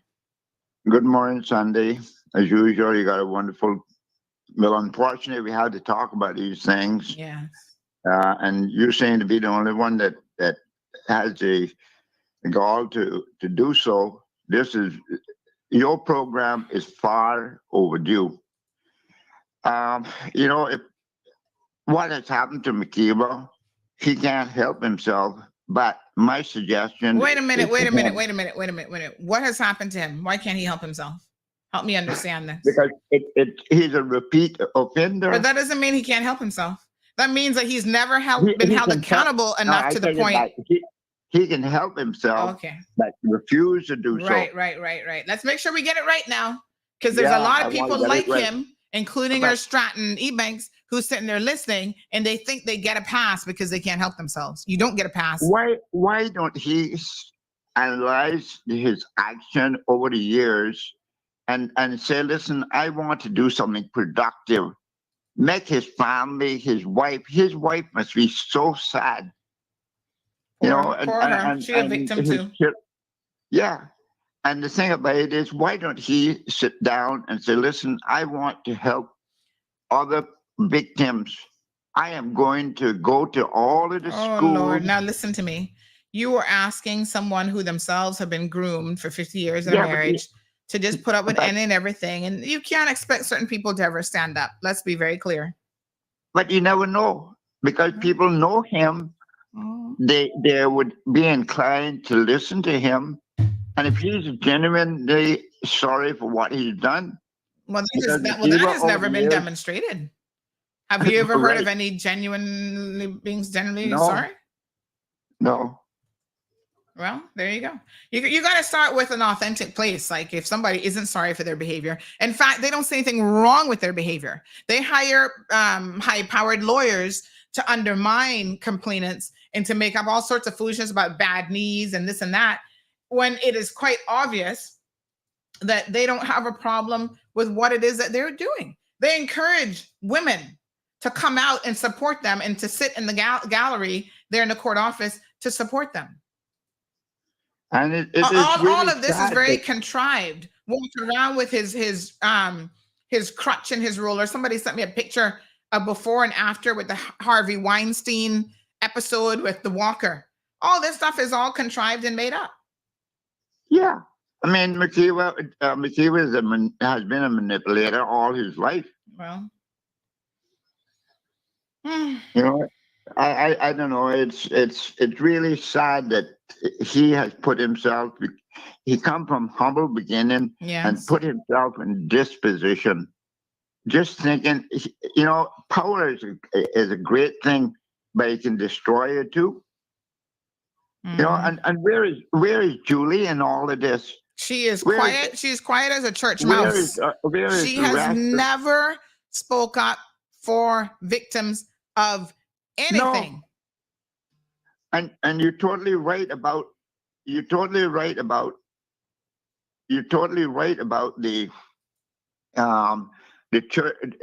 churches. Why don't you know, if somebody wants to start a program in these, why should they bring religion in to the schools? Religion has destroyed so many people globally more than probably diseases has. Mm-hmm. It's sad.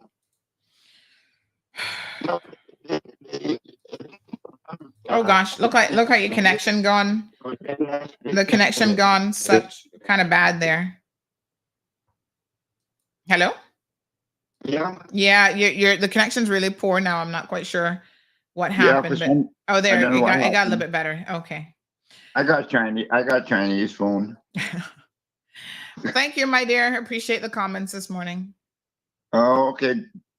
And don't get too riled up, because we need you. We need you more than politicians in this island. I appreciate it. Don't get too stressed out, you know. Mm-hmm. Thank you, my love. Thank you, Mr. Dexter. Before I go, I got one good joke for you. All right. Not a day without a joke with Mr. Dexter around. This guy is sitting at a bar, and these two obese women came in, and he liked it. He said to them, he says, "I really like your accent. Are you Scottish? Are you Scottish?" And one of them says, "No, you idiot. Wales." He says, "Are you two Wales from Scotland?" Oh, no. Now, Mr. Dexter, you know, there's a lot of large individuals this morning that are going to say that one is not appropriate. I know. My apologies. All right. We're going to leave that one there. We're not can't fat shame on the radio. Okay. All right. You can shame me. I'll take it. Yes, that one wasn't funny, honey chill. That's fat shaming. That one missed the mark. You can't be fat shaming. No. And a lot of Caribbean people would be considered obese, fat, whatever. I call myself fat because I can talk about myself. Okay.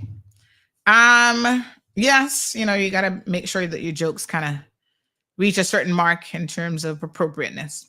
Gabby says he really needs to just retire now, leave with whatever grace and dignity he has left and call it that. Well, it'd be very little. Johan says to leave the man's wife out of the discussion.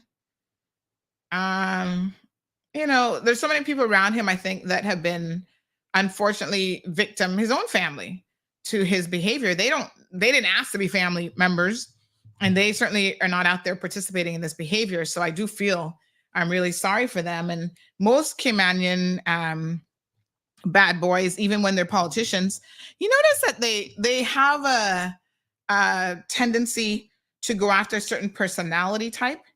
I mean, I don't have to point this out, but I will. they tend to be involved with women who are very meek and humble, because I guess those are the people that you're able to control.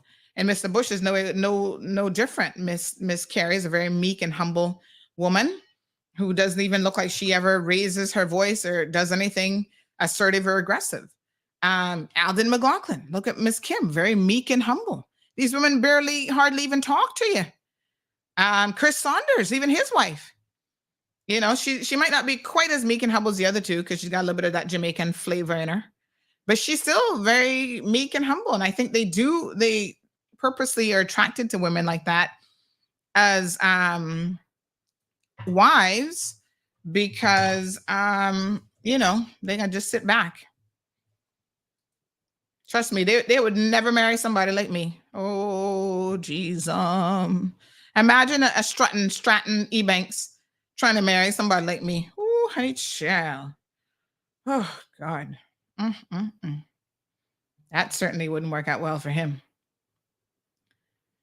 Inspiring says, maybe we need a special segment called Jokes with Mr. Dexter. Lawrence says, laughing out loud. Everton says, this is not nice. This is cruel to speak about someone like that. Someone like, what? Rough Sea says, because they know their role. Miss Elaine says, control freaks. Yeah, I mean, this is how Caymanians would say it. Caymanians say, Dape know who to frighten. Dape also knows who to pick when it comes to someone who's going to be with you for 40-something years. And, you know, there's also a difference back in those days of what was tolerated and what wasn't tolerated. But even back then, you know, I think about someone like my aunt, Adonia and stuff.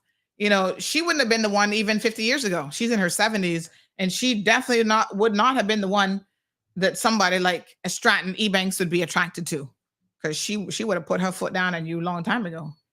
So, you know, Pat says a predator knows the weakness of its prey, and I agree with that. And I think they also know how to surround themselves with certain types of people who are enablers and stuff like that. I mean, I want to understand in the minds of somebody like a CG, for example, and what's the other guy's name who tried to go get him during the last incident?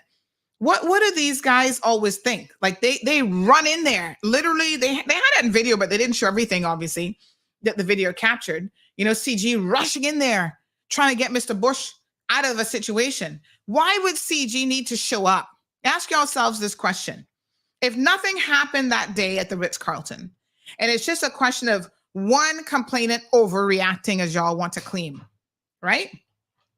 Why would CG have to rush in there and spend a whole hour trying to get Mr. Bush to leave that venue? None of that would be necessary. Pick sense from nonsense. He rushed in there because he was getting phone calls left, right, and center. Stratton Ebanks misbehaving again. Come and get the man. He's strutting all over the place and harassing women, biting on women, all kind of stuff. Come and get him. And multiple people tried to get Mr. Bush. And I'm telling y'all, I saw this part of the video when he was finally leaving, right? And this woman, I don't know who she was, but she's wearing one colorful dress, and CG trying to escort him out, even up to the very last minute. An hour later, he's still, y'all leave me alone. You can see the drunkenness. When I had no audio, but you could see he was slapping their hands away and still didn't want to leave. CG, at some point, y'all need to detox this man or give him some cow cod slaps or something to straighten him up. But y'all just keep coming to the rescue. Here we are again. We coming to your rescue because you just keep misbehaving and we keep having to bail you out. Y'all don't get sick and tired of bailing the same person out over and over and over again. And let me say something for those of you who have bought into his lies, because I know that he even told multiple people in the government building that, oh, you know, like he had some kind of relationship with this one who's complaining, and now 20 years later, she's still vexed with him. I want to make it very clear that I have done my own independent research on this.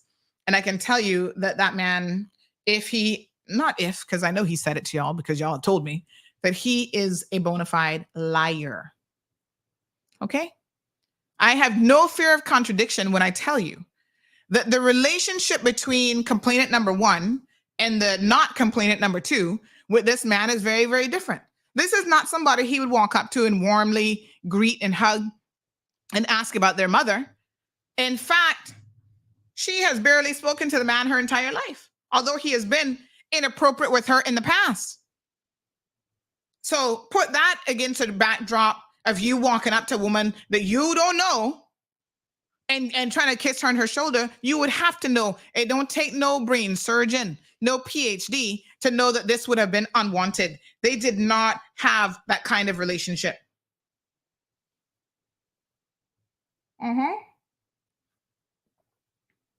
So be very, very clear that he has, we will say allegedly, been inappropriate with the same person before. And listen, even Mr. Bush can't be that stupid. He must know that this woman and him not gonna sit down and have a cup of tea together. Okay?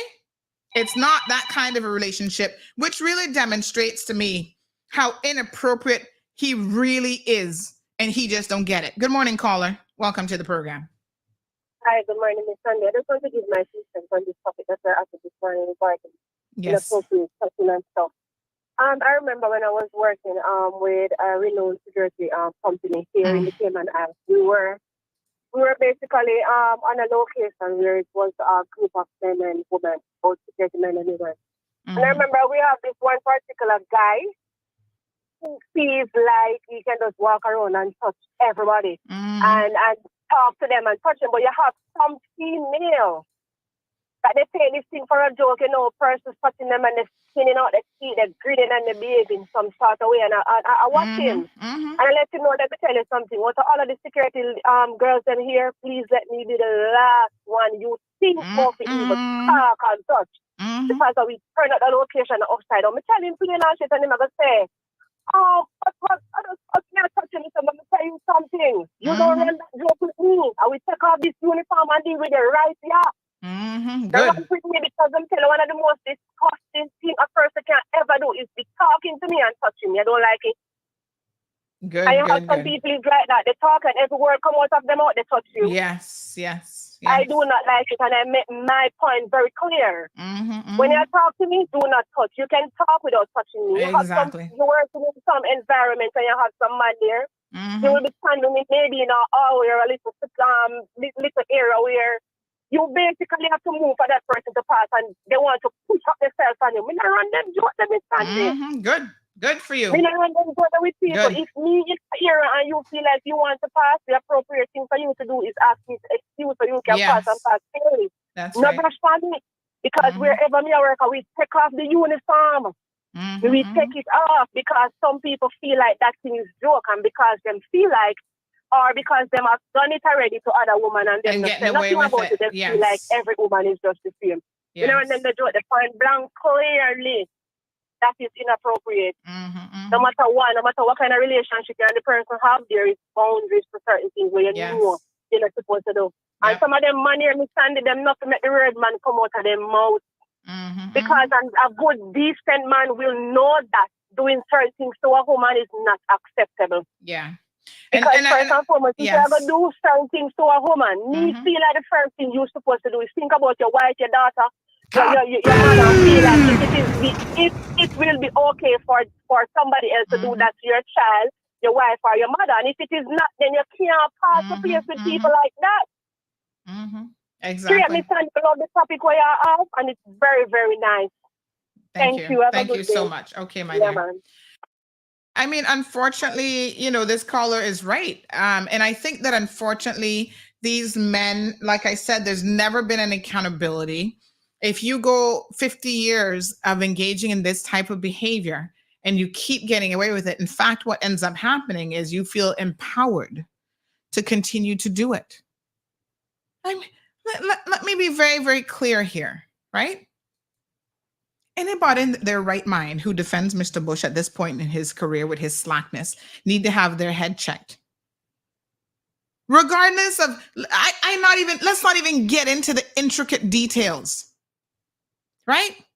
If you have had this many run-ins with women in your lifetime, and I'm not talking about the ones that have come to court, even the ones that we hear about by the way, the very least that you should be doing at this point in time in your life is you should no longer be touching alcohol.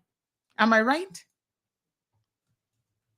And so when the man show up talking about, oh, he got bad back, arthritic knees, and this and that, and that's why he was slobbering and swaying and all kind of stuff, that's not true.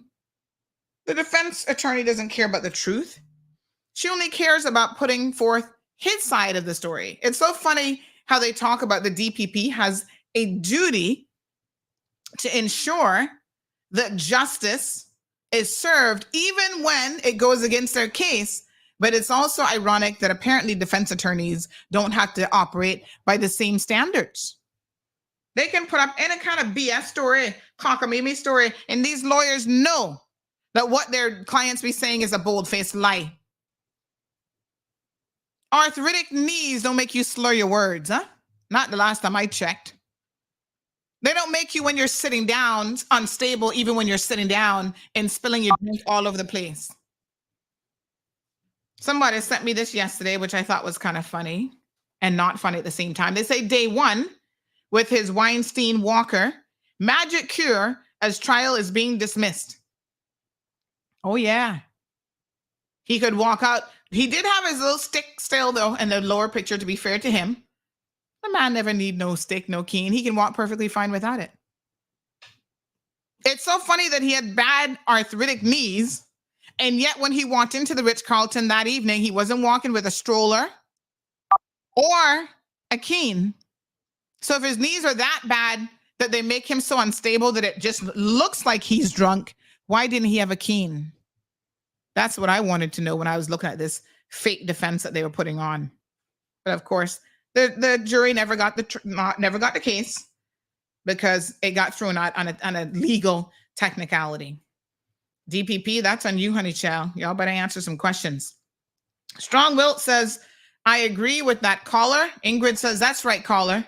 Leanna says, poor Stratton. Ebanks, we're not feeling sorry for him. I don't know what's going on. Looks like Hunter and Johan are having some kind of fight in the comment section. I don't know what this is all about. Please grow up, folks. I'm not here to navigate any fights amongst yourselves. Damien says it's a miracle. Ingrid said, respect to be respected. I wouldn't advise no man to touch me inappropriately and get away with it. I'm a permanent tattoo. I'll have a permanent tattoo of his face in my hand, middle. Yes, sir. Jackie says, I feel that violence is never the answer. However, my superpower is I'll rip someone's head off with words with severe disrespect. Well, I don't know what the context of this conversation is really, but let me just say this. You have a right to defend yourself. And there are times when that means, and words are simply not enough, and you might have to lay the Holy Ghost hands or your Holy Ghost knee or your Holy Ghost foot on somebody's gonads. You have a right to defend yourself. It just becomes a question if the defense is appropriate to what's being done. Any man comes and touches you in a sexual way, in my opinion, it would not be over the top for you to take your good foot, your Georgetown foot, your West Bay foot, your East End foot, wherever you come from, Savanian, your country foot with a little country boot on it, and kick him in the nuts. Simple as that. He can get the picture really quickly. There is a lot that you can do to let someone know that you should not be touching me right now. I showed y'all on Friday how to give them that good Georgetown look. Master it. Because let me tell you something. When somebody comes up on you and you give them a certain look, there will be everybody around you gonna feel that look. Huh? He puts his lips on you. You take your hand and you make sure that hand meets his lips.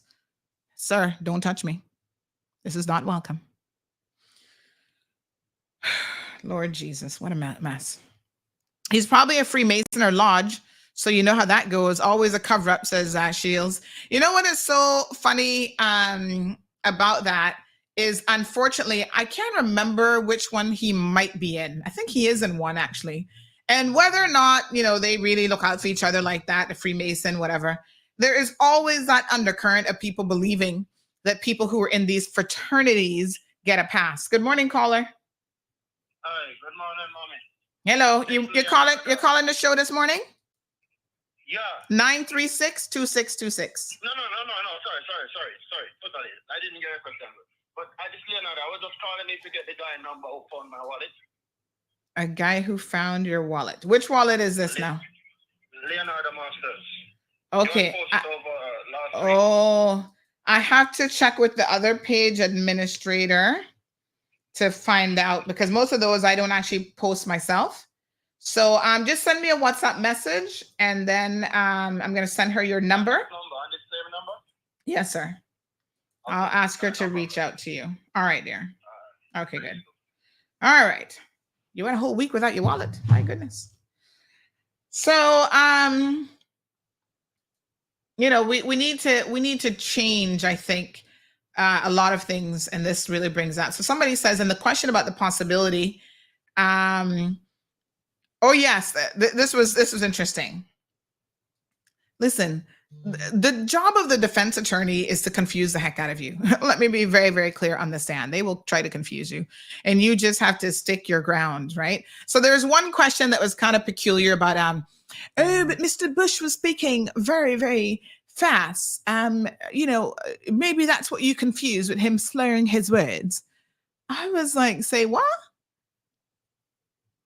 Hello, ma'am. Do you know that you're in the Cayman Islands? If that's his defense, I mean, that's what they're telling her to say. He was speaking fast. Do you know what speaking fast in Cayman means? That's not the same as somebody slurring their words. And see, this is where now when they put that question to you, you just say straight up, ma'am, with all due respect, I know the difference with a Caymanian speaking fast and somebody slurring their words, and they're nowhere near the same thing. I, unlike you, are a Caymanian. So if somebody's speaking fast, that doesn't mean that I don't understand what it is that they're saying. Would you like me to demonstrate for you? And then she'll say, no. You need to shut down these ridiculous comments coming out from the defense. It's laughable. A Caymanian speaking fast, another Caymanian is going to confuse you. And, you can't understand the person, or you think it's not like he's speaking a different language, woman. What the heck? But that's their job. She did her job and she did it well. I don't know what he paid her from that payout he got the other day when he cut Wayne Panton throat, but they gave him a good check. Now he was able to start fixing up his house all of a sudden, because even to that was falling apart. And the very next day he had workmen at the house from the money he got paid. How these people can get all this money and get paid and nobody not running a check in their bank accounts to see where this money come from. They want to talk about anti-money laundering. Somebody needs to start digging deep into his bank account and see how that money was paid. Did it come by way of cash? Because all of a sudden, if he can pay to get roof fixed that he couldn't fix before, ask the question, where did the money come from? I'm just saying that's a whole other cup of tea. They better start open up that whoop can over there. Anyway, caller, good morning. Morning, Miss Sandy. How you doing? Not too bad, love. How are you? Good. This is Hunter Walton, right? Hello, Hunter. Hi. We were having a discussion in the comment section, and people were saying basically if someone touches them, it's okay for them to box them. It doesn't work like that. I understand what self-defense is, right? So if women out there, people out there. Well, how do you think it works? Here's how it should work, and here's the best way to work, because I was trying to explain to Johann Moxham that violence is never the answer, right? But self-defense is something different. So if someone touches you inappropriately, the right way to go about it is to tell them to stop and report it to the police. If they continue to touch you, you have all rights to act accordingly in self-defense. Hunter, and go ahead. If somebody touches you one time, you have a right to respond to them in kind. And if that means boxing them, that is the very definition of self-defense. So if someone touches you what one you're time, saying is you think should that it's give them okay? more than one opportunity to assault you before you decide that you're going to defend I'm yourself? saying before you get yourself in any more in trouble, because you could box somebody and hit them the wrong way. Well, then you'll have to deal with those Sandra. consequences. But if somebody touches them. you, they have to know that there's a real possibility that they're touching the wrong person. But not everybody is going to talk to them with words. Some people will respond in kind. You touch me, I'm going to touch you. Well, if you're bold enough to respond by punching them, you should consider talking to them first, Miss Sandra, because if you do hit them the wrong way and they drop dead, you're in a world of trouble. So you have to do things Hunter, right. You have to say what, no. What is the right way do not touch me? What is the right way to speak to a Makiva Bush when he's drunk and stupid and stranted If emails? Makiva comes up and touches you, you tell him, Makiva, if you touch me again, I'm going to box you. No, I'm going to box him first. And then you go straight I'm to going to box him first. Let me be it. very, very clear. Okay. If he touches me, I'm going to either kick him in the nuts or I'm going to box him first. Okay. There will be no, because he's not going to understand the words. Do you comprehend? If he doesn't understand, no. Let me break this down. I'm not defending the second complainant talked about how long she spent trying to get away from Mr. Bush. She hid behind a pillar, one of the columns, hiding behind people, all this kind of information. If she had boxed him the first time, there wouldn't have been none of that going on. And he would have been escorted. It wouldn't have taken him an hour to get out of there. They would have extricated him a lot before that. Sometimes you need to meet force with adequate force. And he needed to be boxed is what he needed. But immediately, right, in other situations, you could see where this could go wrong, right? I'm not using Makiva Bush as an example. I'm saying it doesn't matter. Yes, there's situations that can go wrong, but you also have a right to defend yourself. And what we're telling women today is it is horrible that these men continue to assault you and to put their hands on you without any real consequences. Maybe part of Makiva's problem is nobody has ever boxed him good yet. And that's exactly what he needs, is a good boxing. And then he'll think twice, because telling him to stop don't work. Going to the police has not worked with his man. Taking him all the way to court has clearly not worked. Maybe the next person that he does it to and they box him and knock some of his teeth out, he might actually stop. Well, have a beautiful day, Hunter. That's what you call jungle justice. All right. Well, sometimes y'all might need some jungle justice. No, well, one thing you also have to understand too is that not all people are capable of violence. They're not going to want to just punch somebody. So this is why we are working with women for them to understand this is not violence. You have a right to defend yourself. And in the moment, if you need to take a hand and smack the man, then you need to start doing it.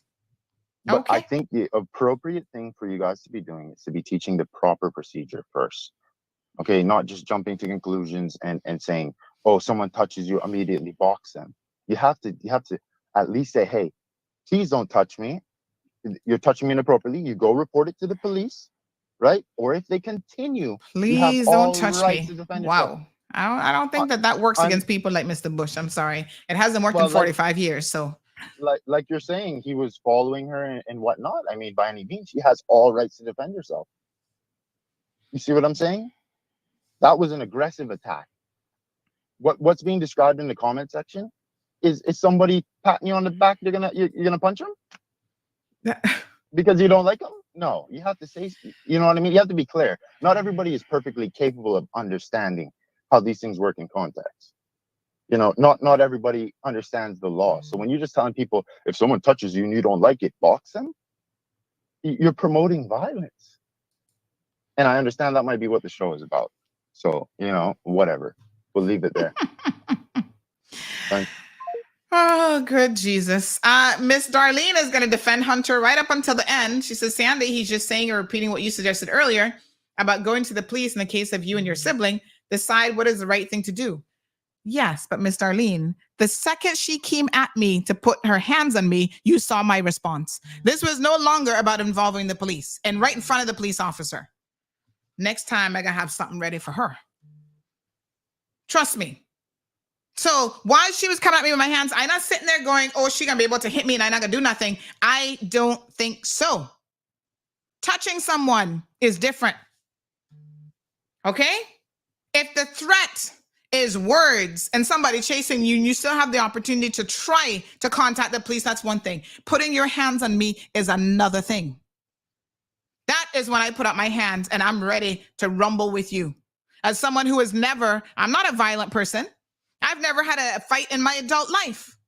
But you're not going to come at me throwing no kind of hands at me and think I got to sit up there and try to talk you out of it and have a logical conversation with you when you acting like a mad fool. That's when you need to get boxed. So there is a difference. There is a difference in the circumstances. Yes. Somebody sends you a message or they say something to you. Yes. You tell them to cease and desist and you involve the RCAPS, you involve the police. When people come at you now with hands, anybody touches you, you need to send them a very clear and firm message saying, please, Mr. Stranton, don't touch me. Please, Mr. Bush, don't touch me. That ain't going to cut it when he is a drunken, sloppy fool. The only thing he's going to understand in the moment is probably a good contact sport. And I'm not a violent person. So that's what I'm telling you. Yep. Simple. So I don't know why this is even an argument here, Hunter. I'm glad you have been in this situation before and you feel like you can just go report it to the police and that can help you. I was standing right in front of a police officer. Yeah. So you tell me. And 2 seconds later, they had her out of handcuffs and still allowing her to make threatening gestures towards me. Y'all not ready for real time here. Deuteronomy says, Deuteronomy 22, 28 through 29 says, if you rape a 12-year-old girl, you can pay her dad off and marry her for life. Kiss my teeth. Shocking. Shaka Zulu says, I would actually call it ignorance to think that good parenting is the only solution to adolescents' bad behavior. Don't forget nature versus nurture. Well, you're trying to say that our kids are so bad genetically that all the good parenting in the world not gonna help them? What a hot mess. Gabby says he really needs to just retire. Oh, we read that already. He not got no dignity left. Stacy says, I see a couple men up in the gym touching other women. Me and waiting with one of those dumbbells in my hand. I will knock you out first and then get the law involved. You guys have been warned. If you see Stacy working on the gym, you better leave her alone. Gabby Wood says K-Man system is BS because when it comes to women, because when you report it, they're still going to do ish about the situation at all. I hope this man never runs for elections because he's a bunch about ish as well. I won't be surprised when he won't do the same thing. K-Man would be better if they had a lie detector test in court. Ooh, honey child. Good morning, caller. Hi, good morning, Miss Sunday. I have to call back again. Yes, my dear. That quote that person just read from the Bible. Mm-hmm. I remember that person must also remember that the Bible says, train up a child in the way you are to go. And when they grow older, they will never depart. We as parents, we have to grow our child in the right way. A boy, girl, whatever. We have to let our sons know that we do not touch anybody certain way. We have to let our girls know. A person should not touch you in a certain way, and it is appropriate. It is inappropriate for a person to touch you certain way. So we have to let them know. Yes. Because I have a daughter that attends John Gray, and I let her know that, listen to me, nobody not supposed to touch you, no way, shape, nor form. And it could even be a girl, Miss Sandy. It could even be a girl, because I have a lot of these girl children that feel like touching other girls or girls touching other boys is okay. So we as parents, we have to let them know that it's not okay. Yes. It's not okay, because when I was going to school, nobody not run joke with people, Miss Sandy. Because my parents, them tell me that from ever since, don't make nobody touch you. Nobody not supposed to touch you. I mean, grow with that. I mean, never depart from that. Right now, however, it's what John Gray and me standing, and because me not ready to talk it, because my daughter, I even have the video, but I just wait because it's almost 2 months now. I'm waiting on a call from John Gray for them to call me to let me have a parent, a meeting with one of the girls here and there. And now, Miss Sandy, I cannot get a call. I cannot get an email. When I call, no response.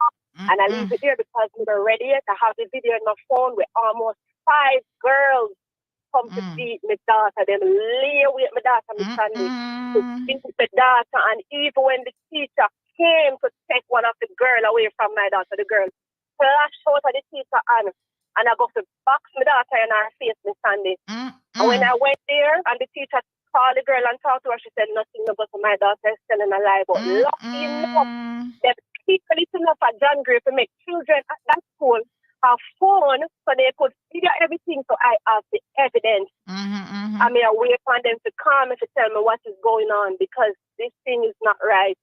You feel like it is okay for you to walk up to somebody else's child and put your hand in their face and you laugh about that and you feel like that's okay. It's not okay. It's not okay. And I tell my daughter, you don't think that I always tell my kids, this is what you don't like for yourself. Don't ever do that to somebody else. Yeah. Don't ever. And that goes for us as adults. Yeah. If you don't do something for yourself and if something is uncomfortable to you, do not do it to somebody else. That is not right. That is very unfair. Yeah. There is no way. Let me be clear. You have to go beyond that because you know the golden rule is do unto others as you would have them do unto you, right? Which is what you're talking about here. Now, there's also something called the platinum rule, right? And the difference between the platinum rule and the golden rule is the platinum rule goes beyond you thinking about yourself. So listen carefully. Do unto others as you would have them do unto you. The platinum rule, it says do unto that person. So in other words, you think about what that person would want. So is it possible that Mr. Bush is the type of person where people can go around feeling him up and kissing him inappropriately and he would be okay with it? Maybe. We don't know what kind of thing he's into. So don't just think about yourself. Think about that other person. So Mr. Bush would have to know. He would have had to have known he don't have that kind of relationship with that person. This woman has said 2 words to him over the years. They're not friends. They're not friendly. From my point of view with Mr. Bush is because of the power that he have, the status that he have, it feels like it is okay. Nobody's not going to feel anyway because I'm of this caliber and I can do whatever I want and I can get away with it and this is that and okay. There's a lot of females out there in this situation now, even that female that let him walk just like that. They are the ones that make men feel like you can always do this because of the situation that you're in and the power that you have. Yes. And it is okay for you to get away with it. Bullshit, Miss Sandy. Oh, watch your language, honey child. We're on radio. BS. That's I not understand. acceptable. But he abuses his status that he has. Yes, of because course. He like, I can get away with it. And now that he has gotten away with it, Miss Sandy, what do you think he's going to do? He's going to do it's going to embolden him. Yes, it's going to embolden him even more. That's why I say. That's why I say the next time now it is time for someone to send a much more firm message to Mr. Bush that they're not going to go through 18 months of police reports and investigations and pulling of footage and this and that. They're going to just punch him in the eye right where he deserves it or in the nuts. End of story. Exactly. I was listening to Hunter just now when he called because he was saying that if somebody touches you the first time, it is not okay for you to pump or box them down. You should tell them to stop and go to the police. Listen, touch me one time and that's it. You will never touch me again because I'm not give you a second chance to run that the risk with me. I'm so sorry, but make we deal with it. If my box down and you drop and lick your head and something wrong with you, make we deal with it that way there. That will teach you so next time you don't put your hands on nobody no way, no shit, no harm.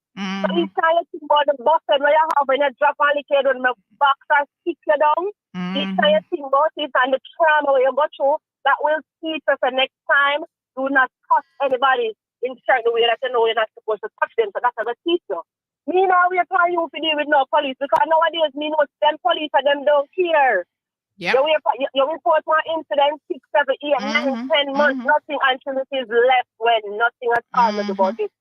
So me and you now go through the rot there. You understand?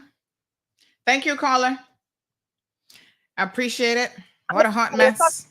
Inappropriate. That's it. Done deal. Yep. Thank you. I appreciate it. All right. Yes, Miss Ingrid said, try it, caller. Jamila says, bye, Hunter. Tracy says, at this point, Hunter does not have my vote.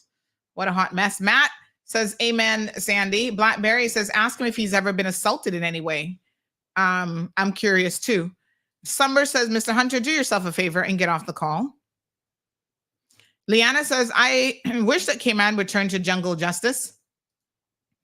Let's be very clear about this sort of thing. And to Hunter's point, I mean, we never advocate just senseless violence on the show. That's part of what's happening in the streets now. People shooting each other down. It's a tit for tat type of situation, right? You shoot at me, I'm going to shoot at you. And that is certainly not the answer. But at the same time, there are situations where if people are putting their hands on you, you have a right legally to defend yourself. Ingrid says, well, Mr. Caller, Hunter, if you touch me inappropriately, you're going to get the biggest box of your life. Siobhan says, how does he not get it? Wow. He doesn't need to go down that rabbit hole. Miss Sue says, yes, Sandy, I have arthritic knees and I don't go around insulting people. You mean assaulting people? You don't go around assaulting, not insulting, assaulting people. Yes, honey Joe. Dean Shillette says, how do we know if someone at the DPP's office was not compromised and deliberately mess up the case to have it thrown out? I guess that's why there needs to be a proper investigation, Mr. Dean, because there are people who believe the conspiracy is afoot. Yep.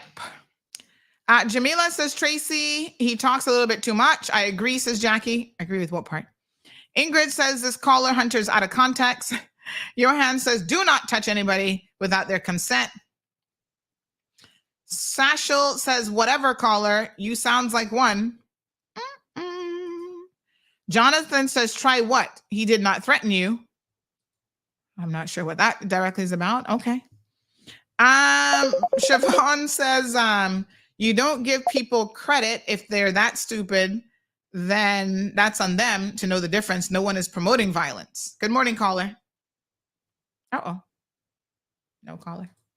Gabby, I think we read this one already. Yes. She said, get a lie detector test. Matt says, be peaceful, be courteous, obey the law, respect everyone. But if someone puts his hands on you, send him to the cemetery. Malcolm X. Well, it has to be appropriate force. Let us be very, very clear now.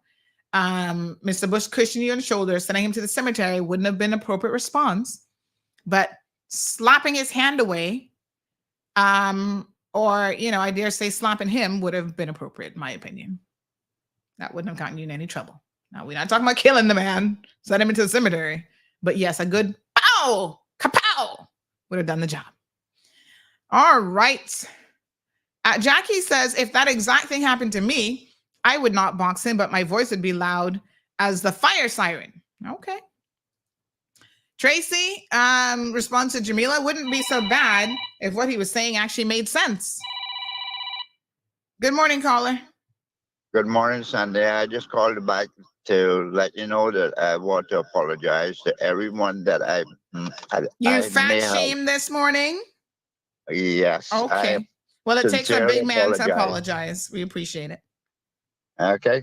It was not intended to hurt or degrade anyone, because we were talking about women being victims. Yes, it was a wrong day to make a joke about fat women in particular. Yes. And I'm glad you accept it. I should not even told it on another day. Yeah. So, yes. Yeah. Remove that one from your book of jokes. Yeah. All right. Thank you, Mr. Dexter. I appreciate it anyway. Very good. Bye. All right. Sometimes we get it wrong and you apologize sincerely. Leanna says, well, if few women are walking around with handguns and knives, so be mindful, men. Okay, Leanna. She says, government don't want to pass the pepper spray law. There's women out there walking around that got something good for you. Hunter says our system is the problem. Don't get arrested because you think you're acting in self-defense. Say no first. Mark says, does Cayman have an Explorer program as what's in Florida? I'm not familiar with that program. You'll have to tell us a bit more about it. Good morning to Lanny. Jamila says, yep, a girl got my son 3 months now at John Gray, and all now, no call to tell me what was done with the other child. You mean a girl hit your son? What a hot mess. Elix says, we need more parents like this lady caller, utmost respect for her. Ingrid says, well, I'm sure everyone had seen it on CMR. When those 5 boys had jumped my son at John Gray High School, what I did. Oh, yes, honey child. She was the mama that kicked off her shoes and was out there beating those boys up. Self-defense. She was ready, boy. She was like, come on. Y'all want to touch my boy? She kicked off her shoes, said, come on, I'm going to punch y'all. And look like they wasn't quite ready for her. Ooh, that Colombian style boxing. Shaka Zulu says, Auntie Sandy, no society can expect good parenting to be the only solution for adolescent bad behavior. Oh, there must be an alternative in the absence of good parenting, and it shouldn't be jail. I think there's a fundamental misunderstanding. Well, good parenting is where it starts. And yes, there should be supportive programs also in place, but good parenting is where it begins. Strong Wilt says Hunter's not ready. Hunter says ignorance is bliss. Senseless violence is what you're advocating for. Siobhan says, I know business of what happened to you, and I'm not telling you no, because some men don't understand that word, and I'm not getting it, I'm not letting it get any further, but I know when to hit someone and when not to. Haley, what a hot mess. Says, I'm not a violent person, but after being the bigger person and ending up in the hospital, never again, you touch me, I'm gonna touch you back. Girl, Haley, I saw that thing on your head from the former Miss K-Man, and I wonder to this day why you did not tap her at all that day. What was going through your head? You were trying to be the bigger person.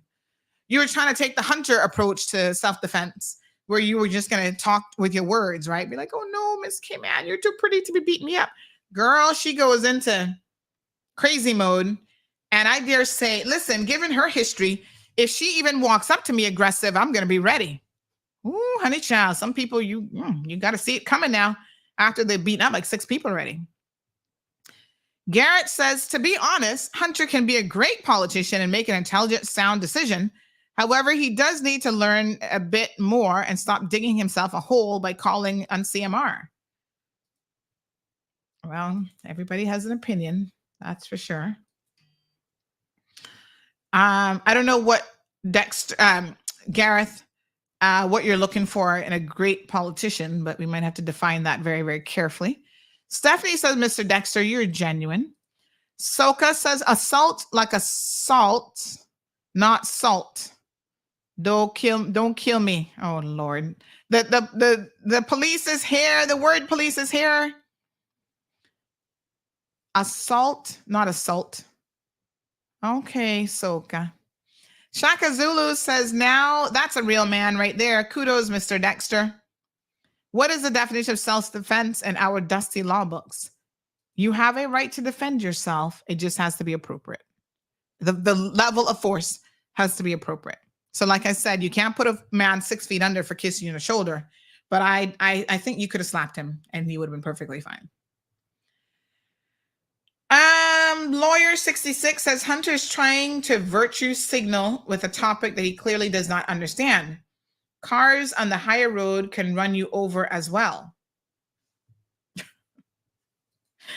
Lord Jesus. Anywho, Instagram, y'all okay over there, honey chill? Y'all good? All right, let's talk about this weekend.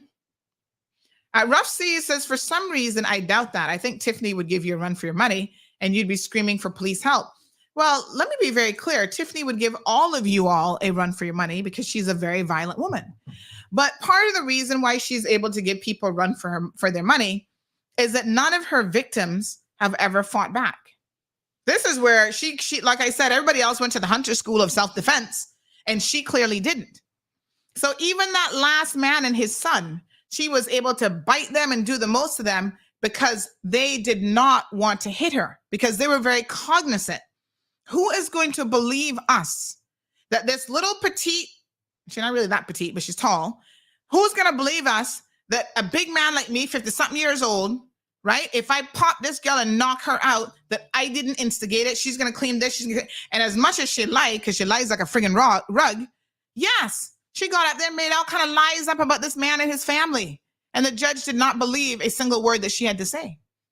So to be clear, Rough C, she would give anybody a run for her money if they're going to sit back and play games with her. To the best of my knowledge, nobody has ever clocked her one good time yet. So she's also going to the McKeeva school of, oh, I can do this to people and there'll be no consequences.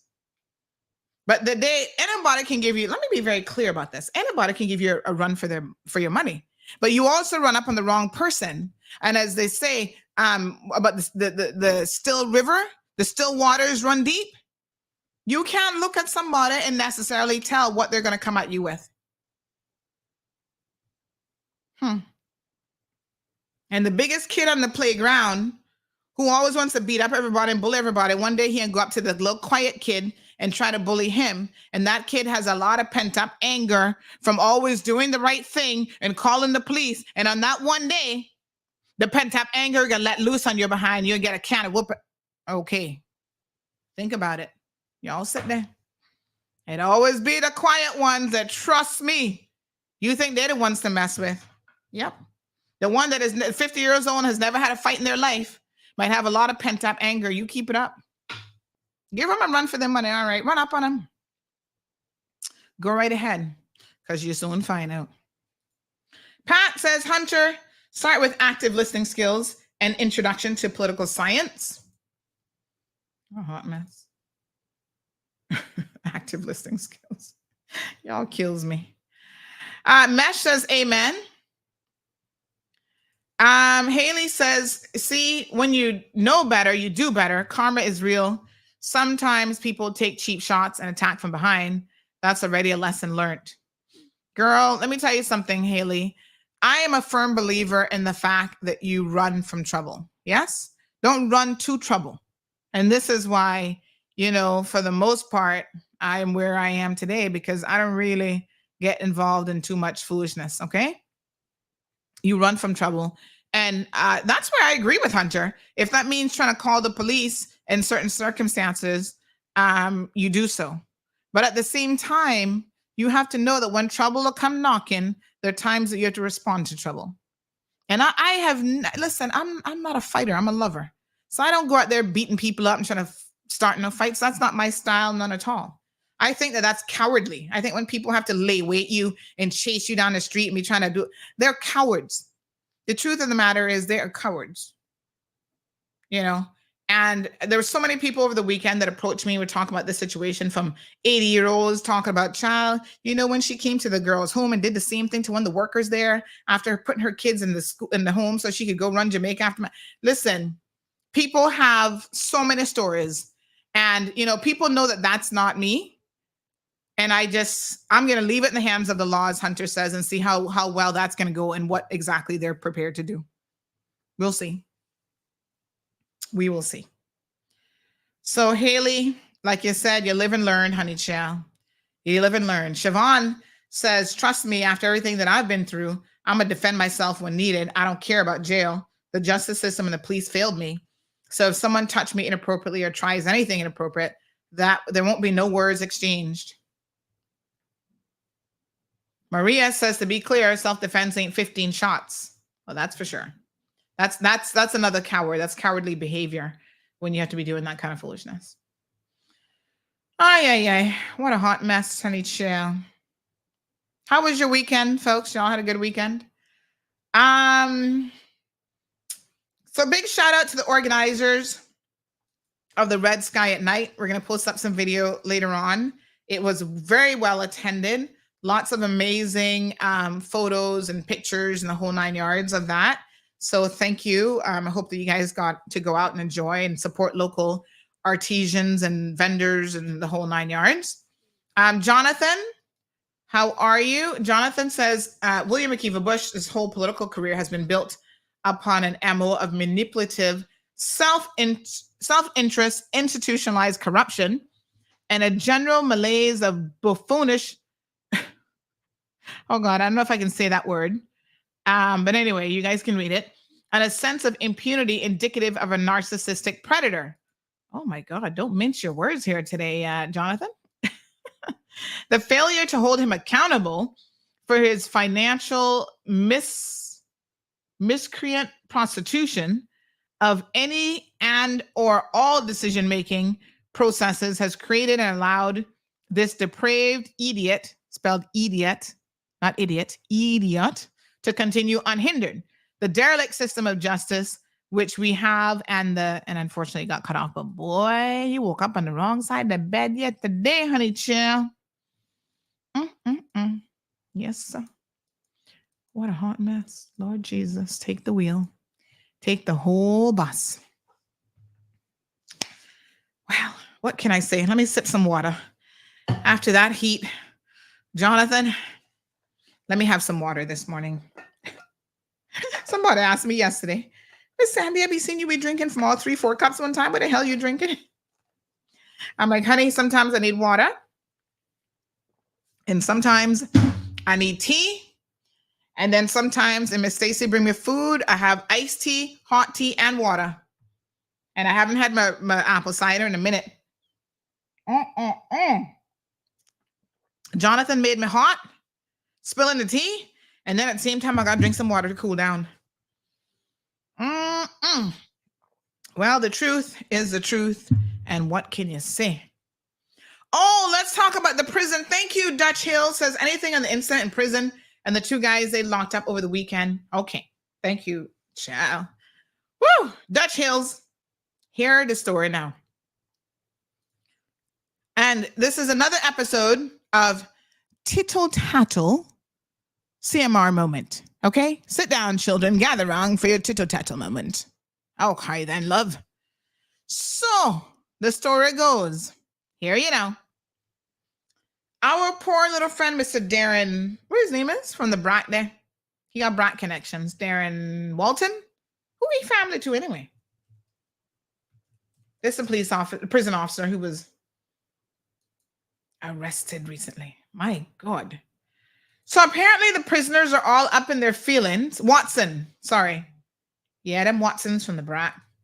Apparently, they're all up in their feelings, prisoners, because they're not going to be getting the drugs that they were used to getting. The streets are saying, I can only tell y'all what the streets are saying now. He has been charged and he was granted bail. And the streets are saying that he's been doing this for a hot minute. Ooh, honey child. I can't believe it. Darren, you seem like such a nice guy. Why would you do this? Oh, honey child, the streets talking. They saying he been doing it for a hot minute. And so now the prisoners upset because they can't get no drugs. And they went and raided the prison and found all kind of drugs and pills up in prison. Can I ask a question? Why are they not doing random drug testing of inmates? And I mean all kind of pills. They need to know. Why is this not happening? And prison officers, y'all need to be drug tested too, look like, because y'all must have lost your damn mind over some pills. So the streets saying he been doing it for a minute. The prisoners now, the inmates are all upset because their supply chain has just been caught and getting all dried up. And they started to get upset over the weekend, started to fight each other. You can imagine. What a hot mess. Yeah, somebody said, what about drug sniffing dogs? They need to take them up in there. They need to have them at the gate, checking everybody coming in and out of the prison, including the prison officers, obviously. Woo, honey child. So anywho, yep, they're all up there fighting now because they can't get drugs and all upset over this whole thing that Watson, their supplier, has been arrested. I mean, I can't make this stuff up. This is a real tittle-tattle moment. So police were up there yesterday, honey child, because prison, they can't control no riots now. So police were up there in full force, and they were trying to get these inmates to behave, so they had to put them all in lockdown. So it was 2 different cells, 2 different areas misbehaving. and losing their mind over their supply chain issue. Ay, ay, ay. What a hot tamale. Only in the Cayman Islands you hear such foolishness going on. No, sir. Mm-mm. So 2 different blocks. I'll find out which blocks. Fighting, lots of police, and they're all fighting over the fact that their drugs were found and seized, and they've now arrested their supplier who had been doing it for a hot minute, apparently. Ay, ay, ay. Ingrid said, let me grab another coffee. Trust and believe. Stephanie says, yes, he was being nice. Maria says, birds of a feather flock together. Gabby says, I'm in such disbelief. Me too. Shaking my head. I thought he was well respected because he was making a positive difference up there. Child, they were respecting him because he was getting them the stuff. I don't know. Maria says, on these whatless women out here financing their drug use. Ingrid said the drug dogs fall asleep. Soka says, if they do random drug testing of prisoners and get positive results, what they got to do? Put them in jail? Well, they can add more time to their thing, I'm just saying. You can get time added. But, yeah, there you go. What a mess. This person says, Don King promotes fistfights. I'm picking up something and knock the hell out of you. Google wouldn't be able to find you. Parents live on Crew Road. Can't find a better family. Let's talk about the prison officer now. My goodness, they must be so disappointed. Give them the ganja, it calms them down. This other person says, we're the drug sniffing dogs. Still rivers run deep, says this person. Shallow waters makes the most sounds. That caller needs a kaboom because I feel her to my core. Touch me and we gonna rumble. He should have felt up the defense attorney inappropriately. Let's see what she says then. Oh God. She'd be like, oh my God, I'm so insulted, Mr. Bush. How dare you touch me? What the expletive is wrong with Hunter? Hope he go touch Hunter. Let's see how he reacts then. That way. Oh Lord, have mercy. Oh, thank you so much. Somebody sent me a clip from Saturday's Red Sky at Night performances. I'll play this one. Thank you. Appreciate it. This person says, see my son's head. She hit my son with a stick. And what? With a stick and he blacked out. Oh my God. What the heck? And you wait on the system. These school systems ridiculous. That's another failure from Madam Julie. No, sir. Somebody said this case got paid off, boy.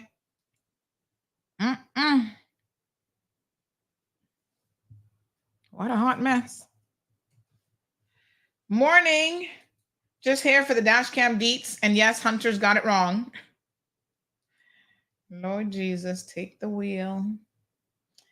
Hunter is correct from a legal perspective. Different thing when emotions kick in. Well, from a legal perspective, you have a right to defend yourself, actually. So it's a question of degree. Someone says all of the upset, outrage, disappointment, allegations, wanting to hold somebody accountable and the like were factored into this decision. So was the tradition of these things not going any further. We will complain until the next thing pops up to complain about. The poor can getting kicked down the road again. And they said victim blaming. This person says WTF is wrong with him. Speaking about Hunter. Another person says, good morning, Sandy. Hope you're having a wonderful day. This is how I feel about the McKeever case. If it was a sham case to take to court, it was all a sham case to take him to court, okay? He just couldn't walk So a petty trial had to be placed before the jury ruled, and they had to come and say something to dismiss it. Oh, wow. McKeever is a lodge, and check how many of them you see is convicted and jail or anything else. I seen McKeever at a funeral and went up the staircase and walking with a cane. And when he got up to go his part in the program, he was without the cane and walked better than me. I looked at my sister and she looked at me and she looked at this man. I think we all know the Keene thing has been fake from day one. Yes. You know what is so interesting about Mr. Bush is even since all of this has come out and he was in trial and he hasn't been on his best behavior, because the other day he was at a funeral misbehaving and being drunken and carrying on same way. At a funeral? Why y'all inviting this man to a funeral for? Why y'all keep inviting him anywhere is the question. So it's like this man just will not behave himself. Seriously. You think you're in court for misbehaving. The last thing you'd want to do is to go to a funeral drunk and misbehave, but he don't care. Y'all hear me? The man just don't give a damn. Boy, like I said, it is very likely that the only thing that will make him ever care is when somebody finally decides to punch him somewhere. And then maybe he'll stop. I mean, I don't even know if that's going to make him stop. It's just crazy. Listen, I'm just here to tell y'all what's going on. I don't make it up, you know. It's oh, honey child. Ay. Wow. How many times do you get away with it? Okay, honey child. I'm sending this. Hold on, honey. This person asked for the dash cam information. There you go. All right.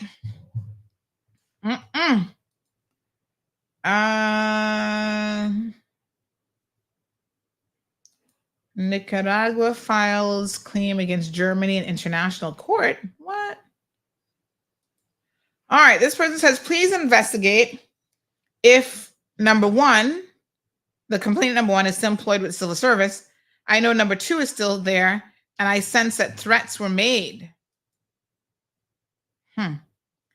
What I can say is that number one no longer works with the civil service.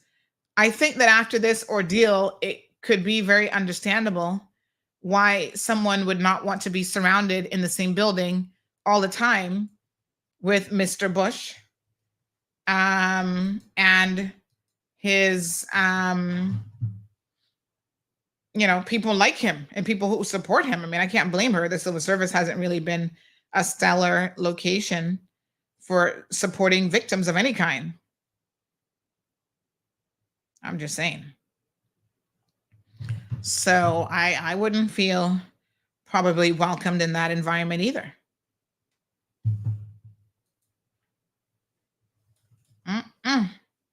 Somebody says, good morning. Please do Hunter a favor and do not post everything he writes. Oh, child. We don't censor situations or people. Cheeky says, where is all the people claiming that people set him up? No, sir. Ingrid says he is as fake as a CI $2 bill. Do we have $2 bills? I know in America they had a $2 bill. I guess that's why it's fake, huh? Brian, good morning. Joining us from Florida. Cheeky says, so where is Patricia Bryan, who was over Instagram ranting about non-Caymanians talk bad to him? I'm confused. Talk bad to who? I don't know what that Instagram is all about. Ali Bobby Chin says, Sandra, what's up? What's up? Ms. Sue says, yes, Sandy, if they let Donald Trump stay in the ballot for 2024, they allow anyone to get away with all of this big mess. Unbelievable, really. Rough seas, to be honest, I think they should give them something to keep the peace in prison. I would let them a spliff if weed as a reward, just like cigarettes. It'd be better for the system to collect the money instead of the individual. Huh? Shaka Zulu says the prison system can start with testing the sewage lines coming out of the prison to get an understanding of the level of drug use in prison. Then use that information to start random raids. Interesting. Yeah, okay. Ingrid said, yeah, that's why it's fake. I had to think about it because I'm like, I know I've seen a $2 bill before, but it's a US $2 bill. Yeah, Cayman doesn't have one. What a hot mess. So listen, something else I was going to tell y'all. Oh gosh, it just came to my mind. Let's take a little commercial break, y'all. Oh my God, I finally went on Thursday and had the chicken wings at Popeyes. Hey, K-Man. Y'all already know we have the best wings at Popeyes. You made ghost pepper our top sellers, and then you did the same with sweet and spicy. Well, get your taste buds ready, because we are expanding our flavor range. We've added honey barbecue, roasted garlic parmesan, and signature hot. You can choose to sauce our mild wings, or the bravest of you can even sauce on top of our ghost pepper wings. The wing game is over. 5 new flavors with K-Man's favorite chicken, only at Popeyes on Eastern Avenue. Recover Personal Injury Attorneys, helping injured people get what they deserve. Did you know that insurance companies have lawyers that represent their interests? Before signing and accepting any settlement, know your rights. Call us today for a free consultation at 924-9999. That's 924-9999. Recover. Your personal injury attorneys are on standby to assist. Are you tired of overpaying for TV services? Can't figure out VPNs? Constantly missing your favorite TV shows? And no access to the good stuff on streaming services? The frustration is real, but it doesn't have to be. Contact Roque, Cayman Streaming Pros. We'll put you back in the driver's seat in front of your TV.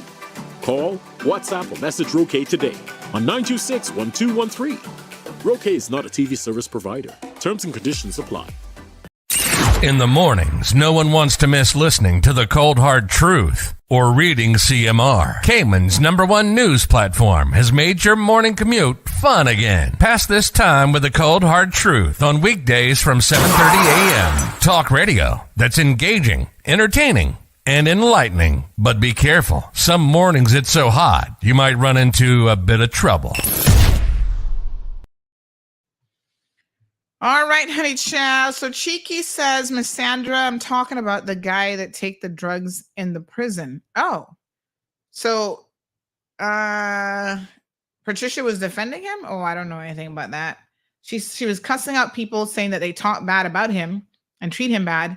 And people saying, what does that have to do with what he did? Oh, she's on Instagram like that? What a hot mess. Yeah, I'm confused. Which sometimes around here might be a constant state. Listen, I think everybody thought this guy, Darren, was a nice guy. I've never heard anybody say anything bad about him at all. I think what has been revealed thus far, everybody's in a state of shock and can't believe it. And if he did it, then, he's going to have to deal with the consequences. Soka says the saying is actually fake as a $3 bill. Well, she did say Cayman $2 bill because we don't, as you all rightfully said, we don't have a $2 bill. Patricia says, good morning, Cheeky. I'm right here. I stated what I did. You should know I'm entitled to do that like everyone else. Refer to my comment in its entirety, not in part. Lord Jesus, what is wrong with y'all? Rough C says some missing words in that sentence. I was trying to say I would let them smoke a spliff as a reward and sell it to them as reward points for good behavior in prison. I don't even think people should be smoking anything in prison, not even cigarettes. The interesting thing about that is the prison guards can't smoke, but yet you're going to expose them to secondhand smoke from prisoners. Somebody needs to sue government for that. Anywho, keep it moving. So we'll await more details on that prison drug situation. You don't go to prison in order to commit further crimes. That's what I can tell you without fear of contradiction. The police claim that they arrested 2 men over the weekend in relation to the mass shooting incident. I do not know if they're still in police custody. I'm hearing conflicting bits and pieces about that. What I would say is this: arresting someone is probably the easiest part of the process. Beyond that, you have to actually get to the point where you can charge them and where you can secure a successful conviction. As we can see, the DPP needs to handle that part of the situation a little bit better. Yes? And so we will wait to see how they get on with the process. That's all I can say about them.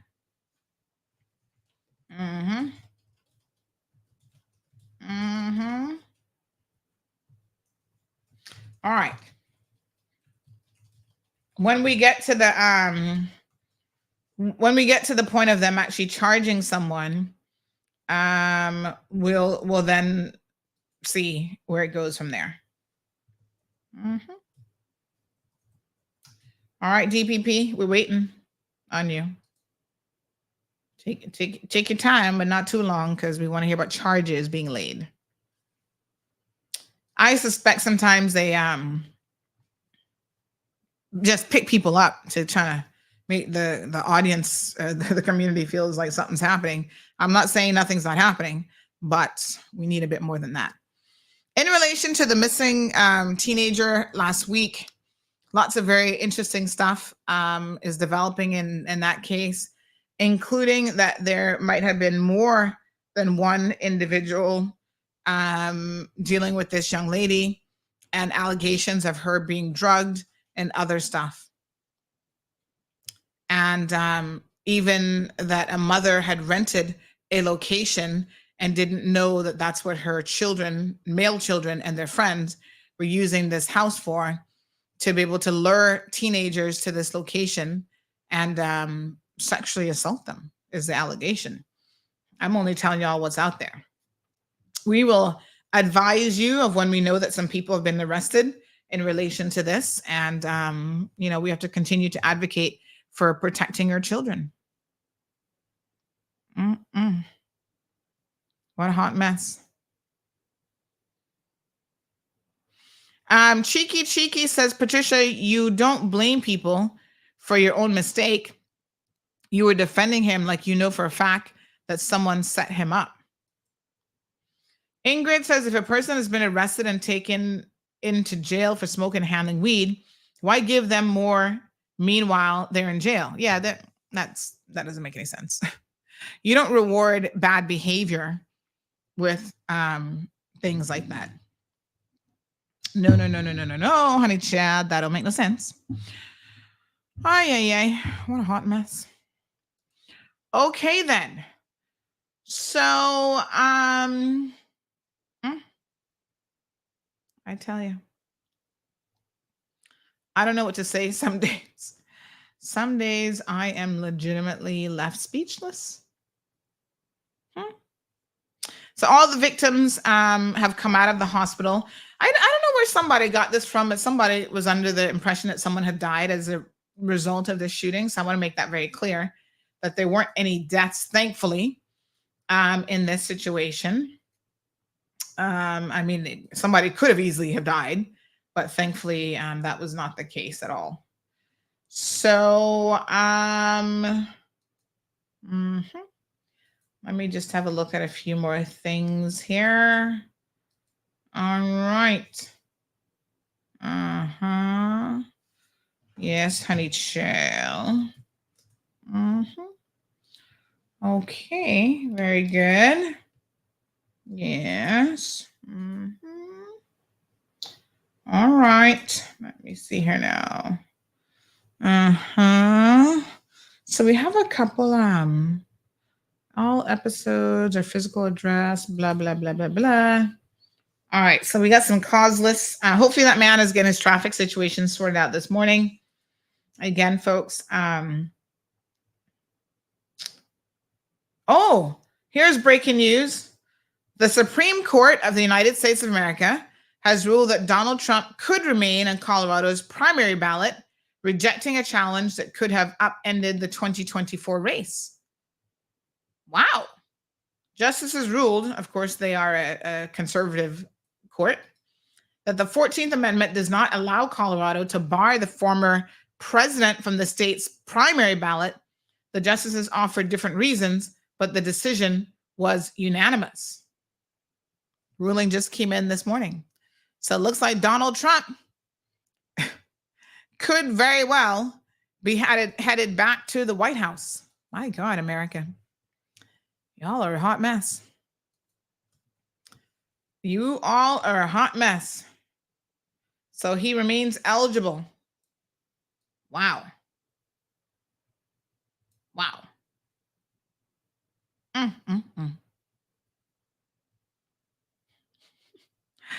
Woo, it's hard to get rid of certain people in the world of politics. So they have 3 liberal justices signed on to the decision, agreeing that a state cannot invoke Section 3 to keep a presidential candidate off of the ballot because that would create a chaotic state-by-state patchwork at odds with our nation's federalism principles, they said. But they noted, that they disagreed with how far the majority went. We cannot join an opinion that decides momentous and difficult issues unnecessarily, and we therefore concur only in the judgment. Okay. So in other words, they have separate concurring opinions. You have the 3 liberal justices saying one thing, wrote that although they agreed with the outcome, they thought the majority could have decided the case more narrowly, but they criticized the majority for going further and saying that Section 3 can only be enforced at the federal level via a congressional statute, arguing that it is unnecessary to decide that other potential means of federal enforcement are not permissible. Honey child, that's legal confusion right there. Anywho, this just came out 2 minutes ago. All right, there you go. That's going to be a hot mess of an election. People keep asking, why can't we go back to a November election? Child, I'm saying bring the election forward as quickly as possible because I am ready to get to the polls and get out some of these people we have up in there now. But I really pray that we here in Cayman have some good options, because if we don't, we're going to stick right where we are in a hot mess, which is not going to be good. So hopefully, we can get some better options, because if we don't get any better options, we got a problem. So step forward, good candidates. Step forward, I beg you. Please step forward. Don't waste your money if you're not going nowhere. But we know what happens. A lot of people will throw a red herring in there, giving people money to run for office when they shouldn't be running, not at all. All right, tomorrow, we're wrapping up the show now. Tomorrow we've got, we have Medical Rundown Tuesday. Make sure you tune in for that. It's always a good show. Very, very educational. And so I'm looking forward to those topics as always. And we're about 18 months out of our own general election. So I'm really asking the people to start now to put their minds to exactly what it is they want from their candidates and what issues have been the most important to you and that have remained unaddressed. Minimum wage, they're going to have a press conference, like I said, is coming up on Wednesday. And this is after direct criticism right here on this program about why has there been no significant movements on the minimum wage front. So let's see what they come back with. Amy, final comment of the day, says Makiva is Cayman's Donald Trump. What a hot mess. Yikes. Scary. That's what we don't need in public office. Y'all have a good Monday. Be super productive. Get out there and do wonderful things with your life. And until tomorrow morning at 7:30, be good. Thank you for tuning in to another episode of The Cold Hard Truth on Bobo 89.1 FM. Cayman's #1 talk show is live weekdays from 7:30 a.m. Never miss an episode again. Watch anytime on CMR's Facebook and YouTube channels for the latest show episodes. Don't forget to follow us online on our social media channels. And visit CaymanMarlRoad.com for all the latest news and community happenings.